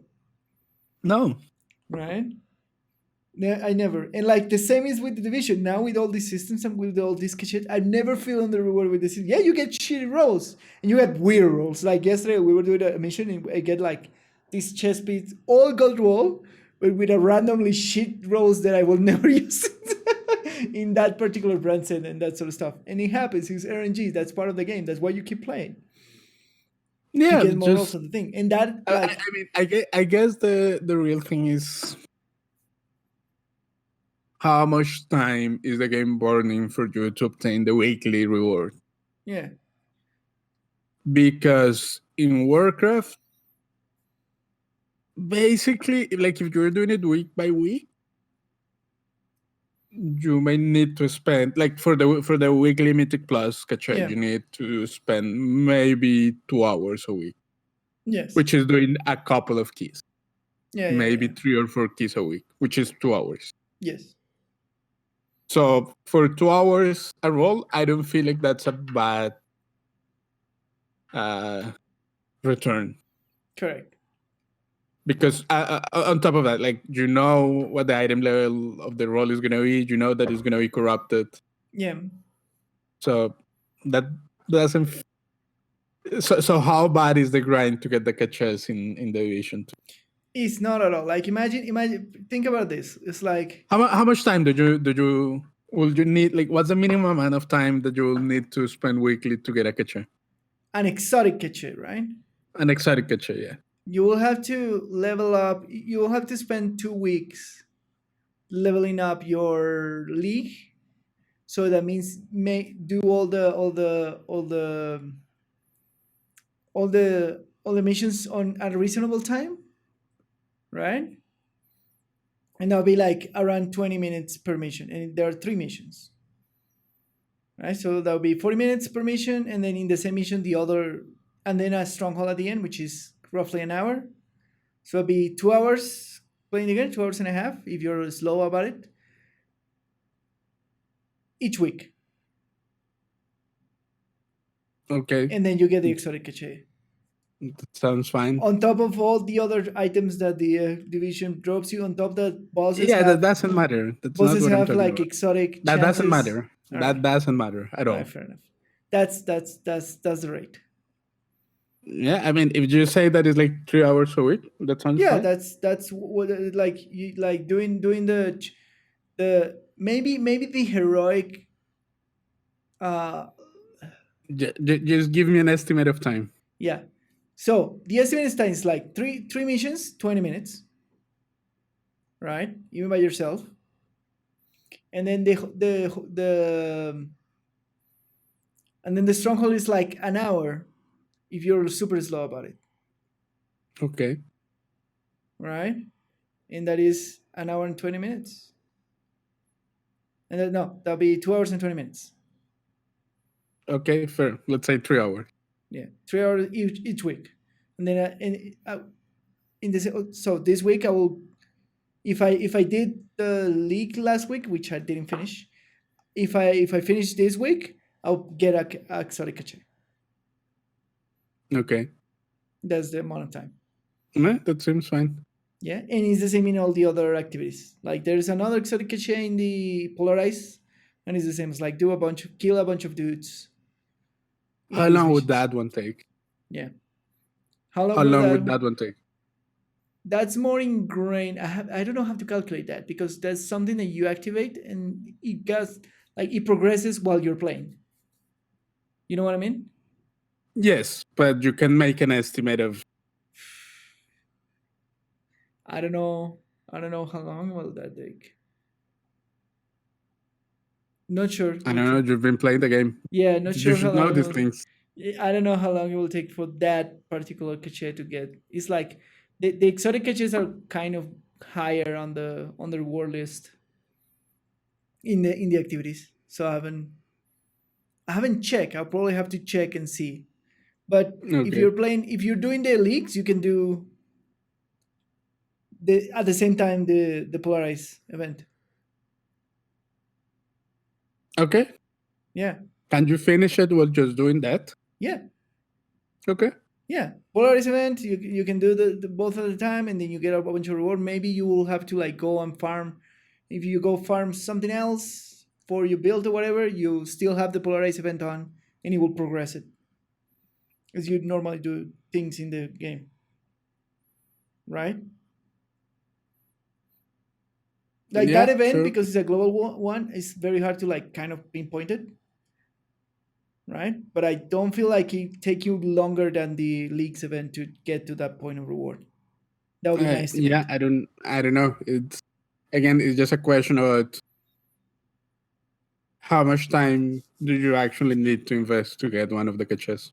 Yeah, I will say that kind of like the same as the other event, like around 3 hours the week.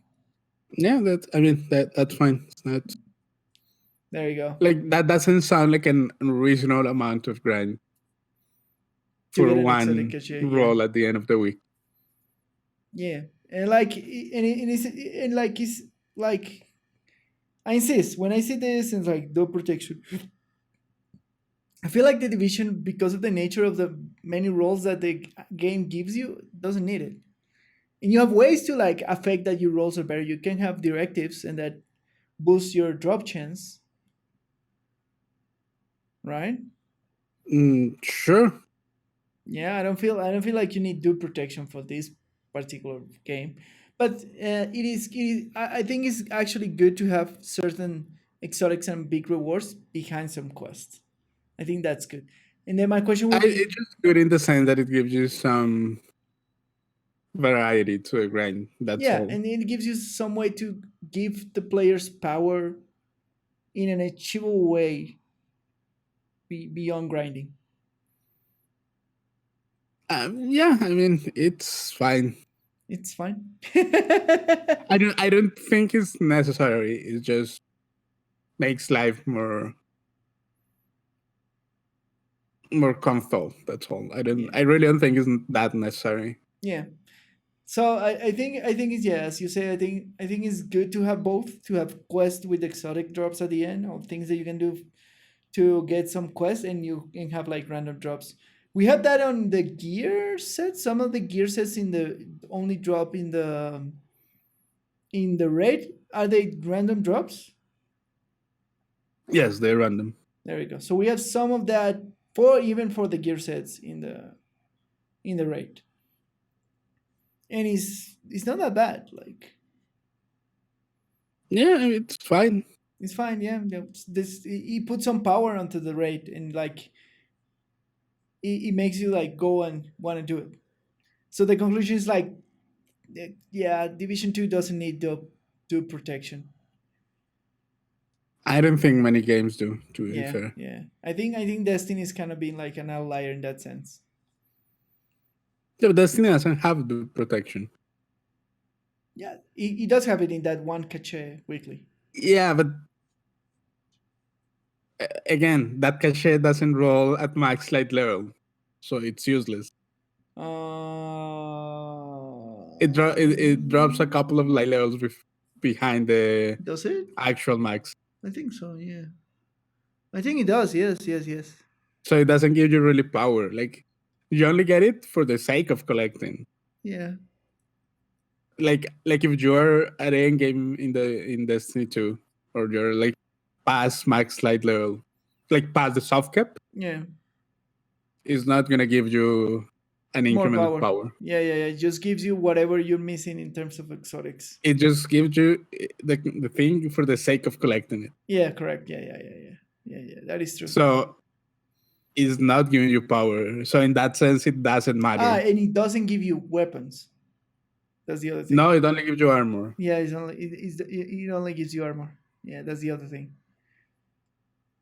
But again, even if it did, just the fact that they're like the light level thing is like a couple of levels, like 10 levels below the soft cap, it just means that it's not useful for you, like as an actual piece of power. Yeah, and even like the first comment of this is like, if you have friends group with them as you all open your exotic caches, share as needed. You can even share the exotics in the division if you have bad rolls. Like, even so. There you go. So yeah, it does not. All right. Let's move on to our last topic to discuss. So Blizzard sent a survey asking people, will you like and I'm gonna read it as is. The World of Warcraft team is exploring the potential additional content for our players. In the next section, we'd like to ask you some questions associated with a theoretically classic version of the Burning Crusade. And they said it to selected people, right? So it appears that it's not an expansion for WoW Classic, but it's a new game in the Burning Crusade slice of cheese. So are we gonna? I'm gonna see a future when we have. I don't know. It could just be an expansion. Well, because of the wording, it makes me understand that it's just the classic version of the Burning Crusade. I think the wording is open-ended. It really doesn't specify at all. So it just says with a theoretical classic version of the Burning Crusade. That can be anything. That can be a standalone classic version. It can be just an expansion to classic vanilla. Yeah. So are we gonna go to the future that we predicted, where we're gonna have two games parallelly, or we're gonna have like, oh, this is classic vanilla, and then this is classic Burning Crusade, and now that is hard to tell now. I don't know what's gonna happen in that regard. But. What will you prefer if this happens? Because it looks like it's probably could happen. What would I prefer? Yeah. To have only two games. To have only two games, right? Otherwise, you're like splitting your player base too much. Correct. Yeah. You have like a classic Burning Crusade and then a classic. But then when the classic version gets to, I don't know, Mist of Pandaria, they're gonna, no, we want to play like real classic WoW again. And then right? And then you have this endless loop where you keep resetting your same game. Lucho, where is this gonna stop, Lucho? it should have stopped at the beginning. It should have never happened.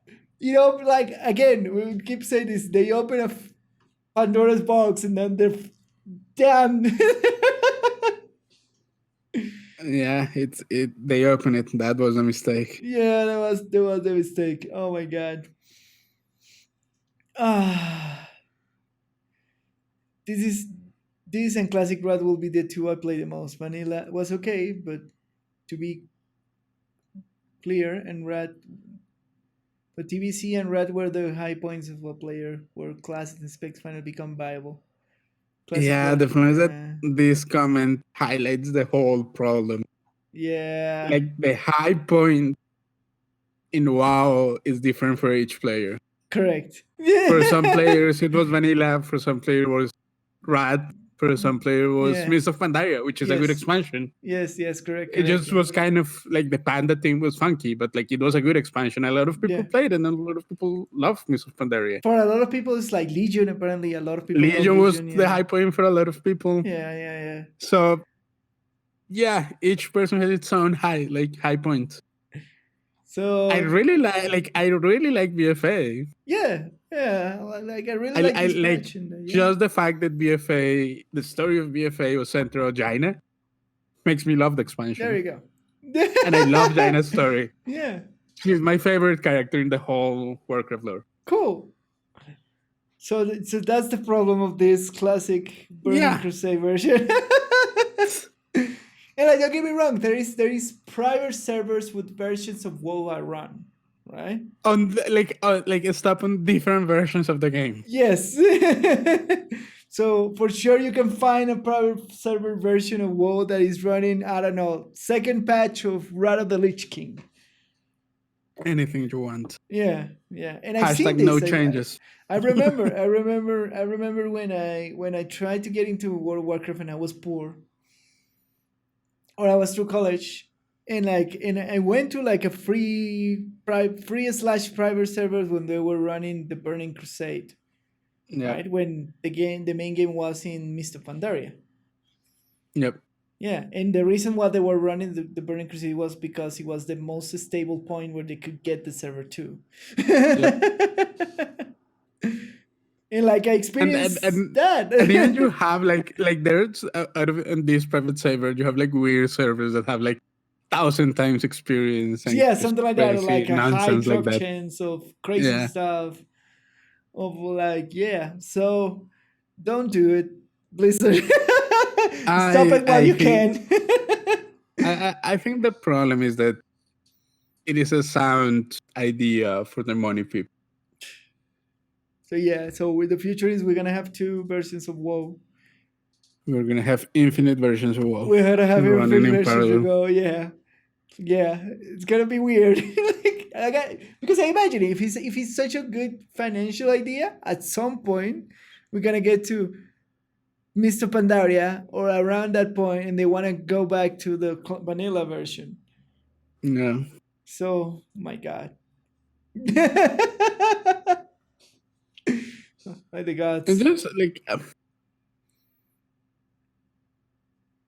I just like with let's say we have a version per expansion. All right. Which at this point is Vanilla, the Burning Crusade, Wrath, Cataclysm, Mist, Warlords, and Legion. Yes. So 7. Let's say we have 7 different versions of the game. So for each version, you need to have a couple of servers. Correct. Yeah. A couple of servers per region, right? Yeah, I'm including that. Yeah. That's with no saying. Yeah, they have different regions. They need to have a couple of servers. Can they sustain the cost of maintaining all that infrastructure? I don't think so. I think something is gonna give. I think the best way to do it is just expanding on what they already have in Classic. Like thinking about like in a monetary sense. Yeah. Because maintaining servers is expensive, and that's a cost that people usually don't think about it, and they don't understand. Yes, correct. That's no fault of people. Like that's like that. Those are costs that you don't imagine they incur into. Yeah, you have never talked like to an IT person, or if you never been to a data center and what it requires, the energy, the cooling system. It requires a lot of electricity, a lot of maintenance. Yeah. You need to have a staff. Correct. Like a big IT staff team. To manage it, that everything is in order and that data has not been lost, blah blah blah. It has a bunch of things. Yeah, like servers are not cheap either. Like, correct. You have to keep upgrading them. Correct. like every couple of years, you have to, because just the industry standards change. And because our infrastructure is all the time in use, you have to upgrade it a lot, right? Yeah. Because it degrades quicker than your normal like PC home computer. Oh, it definitely has. Yeah. It definitely has, even though like the server grade hardware is like rated to last super resistance, forever. It still degrades faster. Yeah. Than like home use PC. So yes. So I just wonder. I don't think. I wonder if they can maintain the infrastructure and make a profit, because that's the point. Like yeah. Let's be honest. This is still a business. This is a business. This is not for the love of the game. Like it's all making money, Yes. like it or not. Yes. So I wonder if they can sustain and make a profit. Well, it's weird because while I was researching this, I found out that RuneScape has something similar. Yeah, they do. Apparently, RuneScape has, like, for a long time now, a classic version which is stay with the original things, and they just expanded onto it. And then they have a current version which changed the game through expansions, that sort of stuff. Yeah. So we do have a precedent already.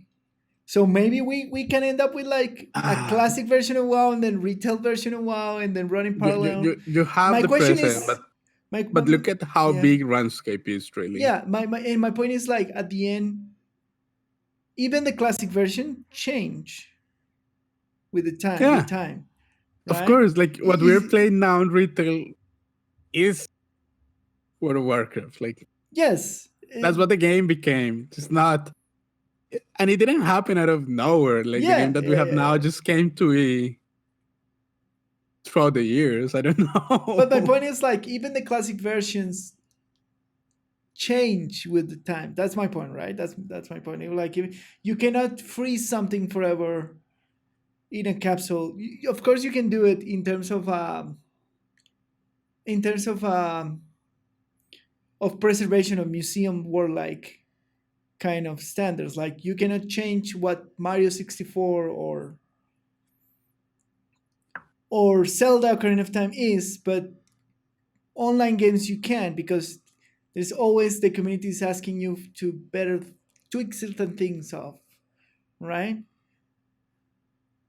Yeah, I mean, in classic now is not. It's not what Classic is a truly recreation of classic. It's not a copy. It's not like they had a repository and they just pull an older version and that's it. Yeah. Because technology doesn't work like that. Correct.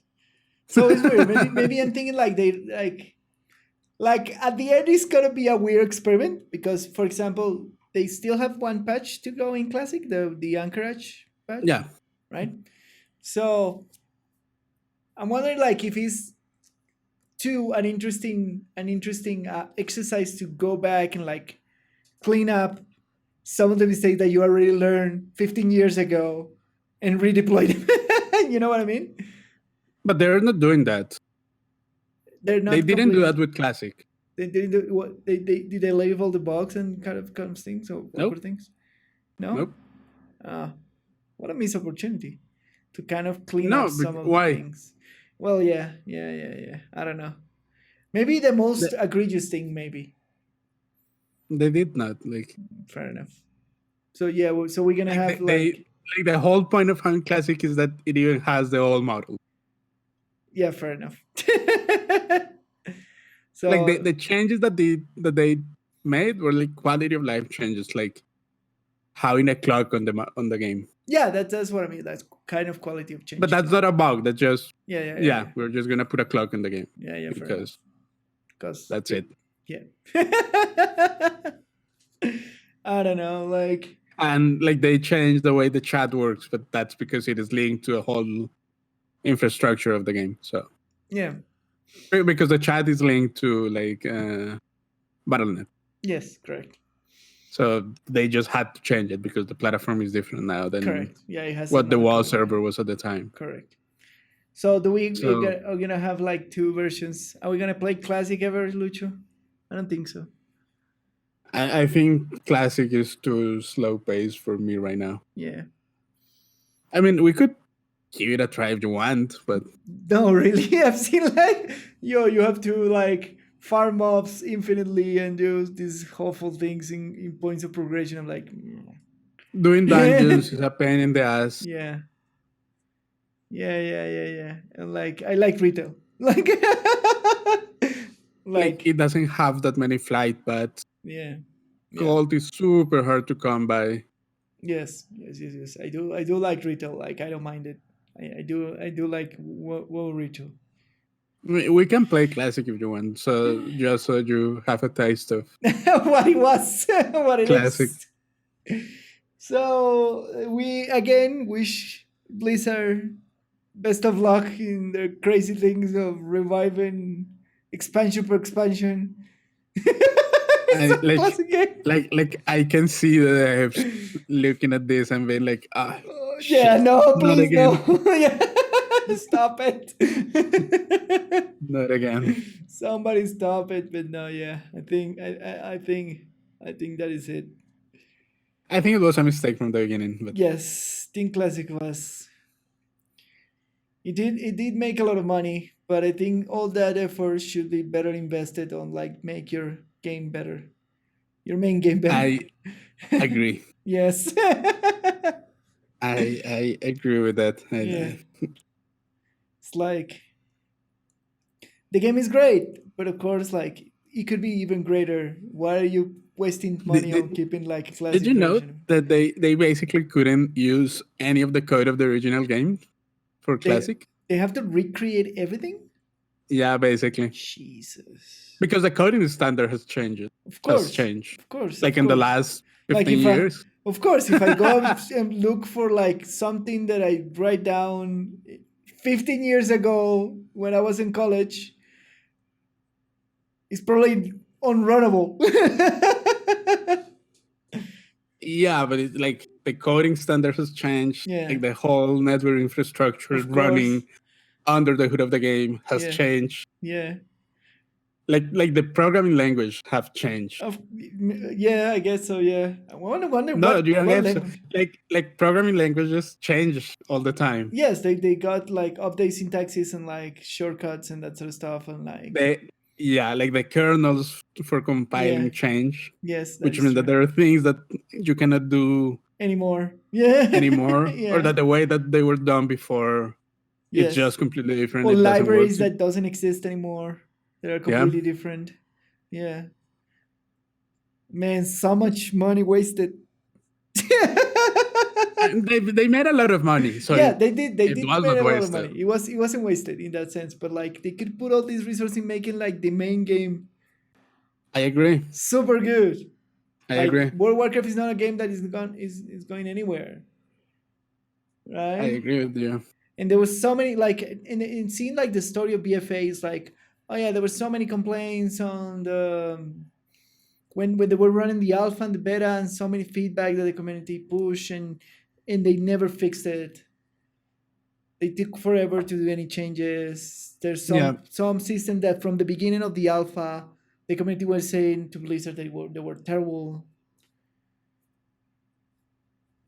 I don't know. I don't know what else to tell you. I agree, but it's fun. Like I don't know how aware people are that doing these classic things is not It's not just just like, like oh yeah, take the game and put it. yeah, take an out build and put it back. It doesn't work like that. Yeah. Yeah, they actually recreate it. They actually make a game, basically. Yeah, it is a recreation of classic. It is Yeah. not classic. Yeah, correct. They actually make a game. Maybe some So- obscure server you will find like classic version running in like Windows 98. Yeah. Yeah, but it's even in those cases, like those are super unstable servers. Correct, yes. Just because the way the game was created is not compatible with a lot of Things that that exist now and connections. Yeah. And, yeah. So yeah, I mean you can, and that's the difference. We have all these like private servers. They are super unstable, Yeah. and they cannot.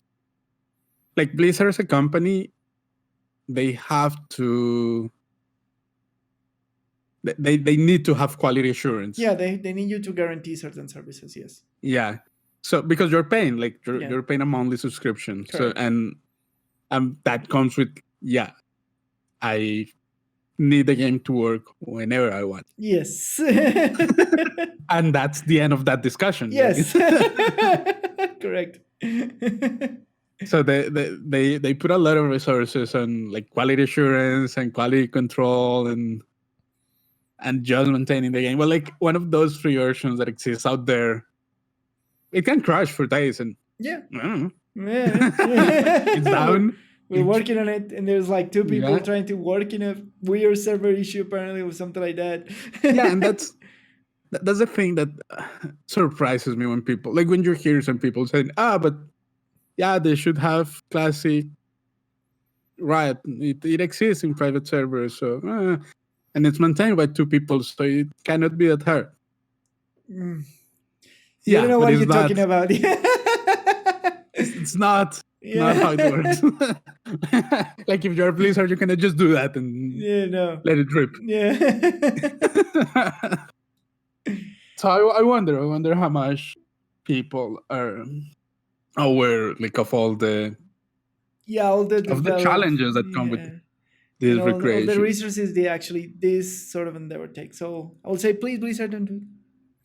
Just invest all the resources of making Shadowland great, like an amazing expansion. They will bring back all those people. I really hope Shadowlands is good. Man, in all this chaos, who knows by this point? I mean, I wouldn't mind if it takes longer for them to There's release like it. the community are starting to accept that it's not going to come out this year. Oh yeah, that's Yeah. not happening. Yeah. That's not happening. So they're starting to say like, "Oh, Blizzard, you should give us some things to do." Like there was like a person saying that you should give us like not time walk events, but like modified dungeons in Legion, so we can like play through Legion and. Oh, you know what they changed recently? What? Now the like on this next Tuesday, they're gonna change the. So you know that there are two different types of loot in WoW. There is like a legacy loot, and there is just the normal loot. Okay. Yes. Yeah, you know the difference. No. What is the difference? Okay, so in the normal loot, you only get a couple of items pulled from the table for your specialization. Okay. That's the normal way that loot works. Yeah. The legacy loot, what it does is that it allows you to get way more items per kill. Okay. And you can actually loot things that are not that, like for example, weapons that are not only restricted to your specialization. Oh, right. So it's a free for all thingy. Yeah, and the legacy loot version exists to basically farm transmogs in all their content. Yeah, what we do when we go to all things. All right. So they're gonna activate legacy loot on the Legion raids. Oh, so you can farm transmog this Tuesday. Oh, so we are at the point that we that's can unheard go. of. Why? How long does it take for it usually expansion takes to get two legacy expansions. loot? 2 expansions. All right. Yeah, so they activated legacy loot for Warlord. Yeah, Warlords. Yeah. When BFA came. Okay. Yeah. All right. Yeah. I get it. So they're always like separated by the expansion release. It's like yeah. So we should have this when the Shadowlands in theory. That would be the normal thing. So I was expecting to have legacy loot for Legion when Shadowlands drop, or around the time it was about to drop. Yeah. And but they drop it now. Yeah. So that means that it's like, have something to do. That's what it feels to me. Like, like in these chaotic times, I'm pretty sure they feel like it's not going like Shadowlands is not gonna come this year, so they are giving people something to and like farming mugs is a big part of the game. Yes, correct. And it's quite a fun activity to do. It is fun. So that's cool. It's interesting. We're gonna be able to farm transmogs from Legion. Yeah, the transmog for Legions are so cool. So they're very cool. They're super cool. Yeah, I love I fell in love. Like if you notice, I fell in love from the artifact transmog that I use on my swords. I don't. Yeah. For swords are pretty cool. I don't like the artifact mugs for bows that much. Fair enough. But yeah, that's like the comment of this whole tangent about legacy loot is just that. Yeah, like all the signs are pointing out that Shadowlands is going to take longer than. Yeah, The only people, what people are more concerned in the community is like, yeah, they don't mind that Shadowlands take longer, but they want the beta build for feedback really soon. That that's. I mean, that's only going to happen when it's ready. Yes. There's nothing to about it. Like, yeah. And like it's funny because the news has been like, oh, there's a new alpha build just put yesterday onto several of the devs. yeah, that's probably Everybody done gasps. every day Yeah. because It's coming like, soon. you can imagine that Yeah. that they will do that It's very every funny. week at least. Yeah, I find that funny from the data miners from WoW. It's like, Yeah. they put a new alpha build. We gotta have beta. No, it's probably just the development team like compiling all the changes that came Yeah, last compiling week, versions, like passing putting around some stuff. everything Yeah. in one build and putting it there. Yeah. Ah, it's very funny. Anyways, It's I think to finish this, please don't do it, Blizzard. Please stop while you're ahead. they cannot stop that train. Yeah. I think it's too late. Like that Pandora's box is already open. It's gonna happen, yeah. It's gonna happen. So we're gonna have two versions, which we already have a precedent. And as far as I know, RuneScape does well with it. Yeah, but RuneScape is not as big as WoW. I know. So the only thing that is, please don't divert so many resources in doing this. Please take care of your main version of the game. Yeah. That is it. All right. I think this finish our deep dive of the new deep dive. Yeah. The new deep dive all these weeks. We're gonna move up to our audience questions and feedback. Remember that if you want to ask any question, you can leave your comment on YouTube. You can send us an email. The podcast email account, you can pass by the screen and ask questions about the podcast that you just heard and enjoyed and everything else. And you can send a message to our Twitter accounts, where are they in the description, and we will answer for you here on the podcast. Okay.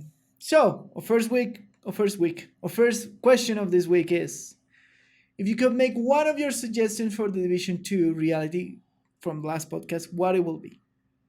What were our suggestions? We suggest a better, a stronger, different philosophy on the set approach. Yep. We did a better things, a better story, or making like a character central to the story, like the Arcane kind of characters. And what else? Less cardboard NPCs. And, sure. And a better raid. Those were the suggestions. I'd like them to try making more interesting sets, but that's highly experimental, so that could go wrong pretty fast. But you will wait for very more experimental sets, kind of thing. Yeah, that could explode. I'll definitely like that. But it would be definitely a thing. I think I will wish for, at this point, I will wish for less cardboard NPCs, or like more of a, yeah. I want better NPCs, man. That's it. They're very boring. Yeah. Please make your NPCs. You already have them. Please make them interesting. Fair enough. And our second question of this week is: why is it so difficult to make satisfying exotics or set in these kinds of games? Because Diablo 3. Because what? Because Diablo 3? What? No, I mean, it's if you think about it, Diablo 3 is kind of the perfect example of the things that you need to balance when doing exotics and sets. Yeah. That you need to make them powerful enough so they are worth using. Yeah. But they cannot outpower everything in the game, so that the game is only about them. All right. So you have to balance these two things. Correct. And it's a really thin balance, because like the exotic have to be more powerful, because Yeah. otherwise they're not exotic. Correct. Yeah. Yeah. Yeah. But they cannot be that much power.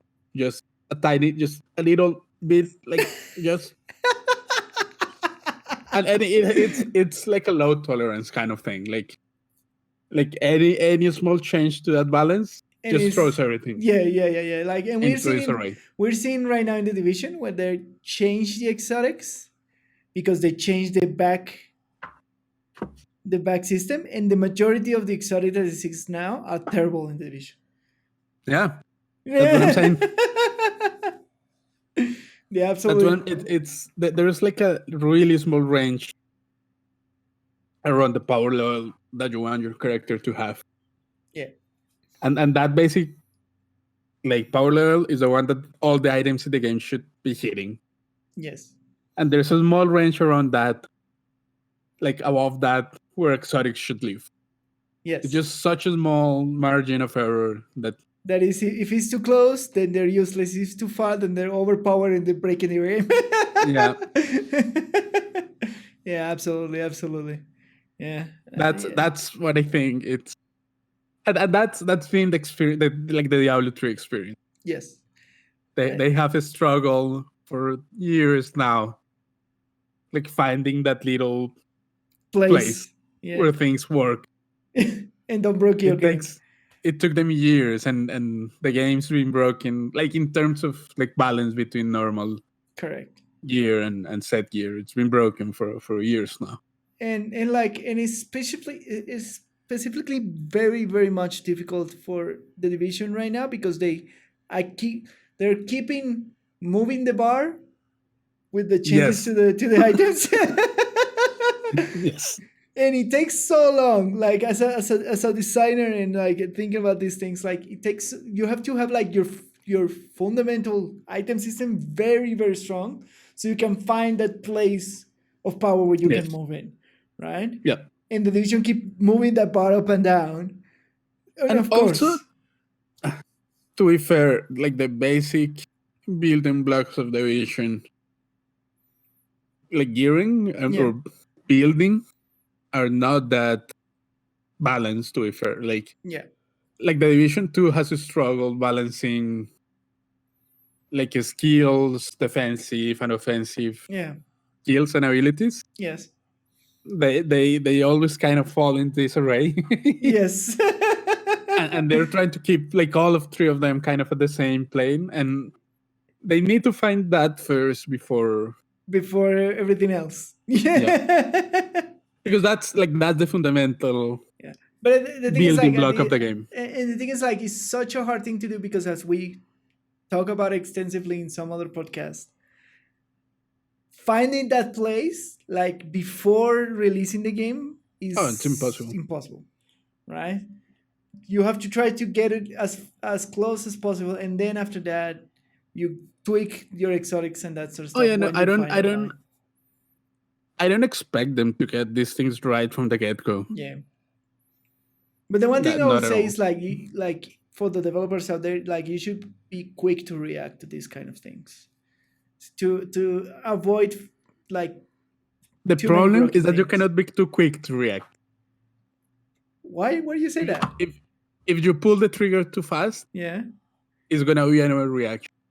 All right, yeah. You have to wait a couple of weeks. To gather all the data. Yeah, that is true. If you do something and you change it 2 days later, that's an impulse decision. Even a week later, that's just an impulse. Yeah, that is true. Like you have to let people, like the vast majority of your player base, to get into a game. Yes. That could take weeks. Yes. 2 or 3 weeks for most players to log into a game, give it a try. Then at that point you collect the data. Then you have to sit down and look, okay, what is the meaning of this data? Yes. Then you have to assign a strategy to rebalance it, because it's not again about just chopping numbers. It's about I'm pretty sure they always have in their minds: is this just a number change? Is this a system change? Correct. Yeah. And that cannot be like a decision that they take in an hour. Correct. Yeah. So yeah, like they need to be fast to react, but being fast means maybe a month of just looking at the numbers. Yeah. It's not that's another thing that I think people Don't understand. misjudge. Yeah. That people want. Oh yeah, this build is broken. I want to fix it Change now. it now. Yeah. And it's like, dude, give it a second. Like they need to make informed decisions over the game. Correct. Yeah. If They not, are collecting the data. Yeah. Oh, the drop rates are shit. We don't. You don't know. You're like just one person with one experience. Yeah. The drop rate thing is something about like large numbers. You need to have a lot of people pulling from the tables. You look at the numbers, you see how it feels. Yeah. And like even so, when I'm with me mentioning the exotic state right now in the division, they actually say it before the launch of Warlords. Yes, of course. They actually say like, oh, we're gonna change the fundamentals, so some exotics are gonna feel terrible. We're gonna keep an eye on it, and we're gonna repass it after in the future when they got the data. So, yeah. Yeah, but that's what I'm saying. Like, they need to stay on top of things, but they cannot change things quickly. It's just you have to give it time to set somewhere. Like if you make changes too fast, then you are not gonna see any trend in the data that they are collecting over the game. Correct. You just see this array all the time, shit happening all over the place. People create chaos and stuff, and that's what I'm saying. Like I feel like, and we should talk about this at some point. Like a lot of the content creators for a lot of games are too incendiary about changes. Like, no, I don't like it. This is the worst. Like, dude, calm down, chill. Yeah. And like I'm all for it. I'm all for it when they're like breaking bugs of the game, or like things that don't work that come in the game that should work. I'm all for that kind of. Yeah, but bugs are a different. thing. Like I'm pretty sure they have, or most like big development teams, they have like a bug dedicated team. Yeah. They're not thinking about like fixing the systems in the game. They're thinking about just fixing the game. Okay, the geometry is broken. Okay, why is it broken? Yes. Oh, we need to have and change this piece of the code. That's bug fixing. That's one thing. Yes. All right. So with that, we finish that's the all. Episode. Yeah, that is all. Yeah, that is all. That's all for this week's episode. Once again, thanks for joining into a sweaty farm in the game design. My name is Lucho, and you can find me on Twitter at LuisGPolanco. And I am the Lone Name Gamer. You can find me on Twitter at the Lone Name Gamer and on Twitch on twitch.tv/LoneNameGamerTV, where I stream Monday, Tuesdays, Thursdays, and Fridays. Don't forget to share, like, subscribe, and tell your family now, and your online friends, and everybody that you're listening to the Sweaty the Farmer and the Game Design. Thank you very much. Have a safe days. See you next time. Bye.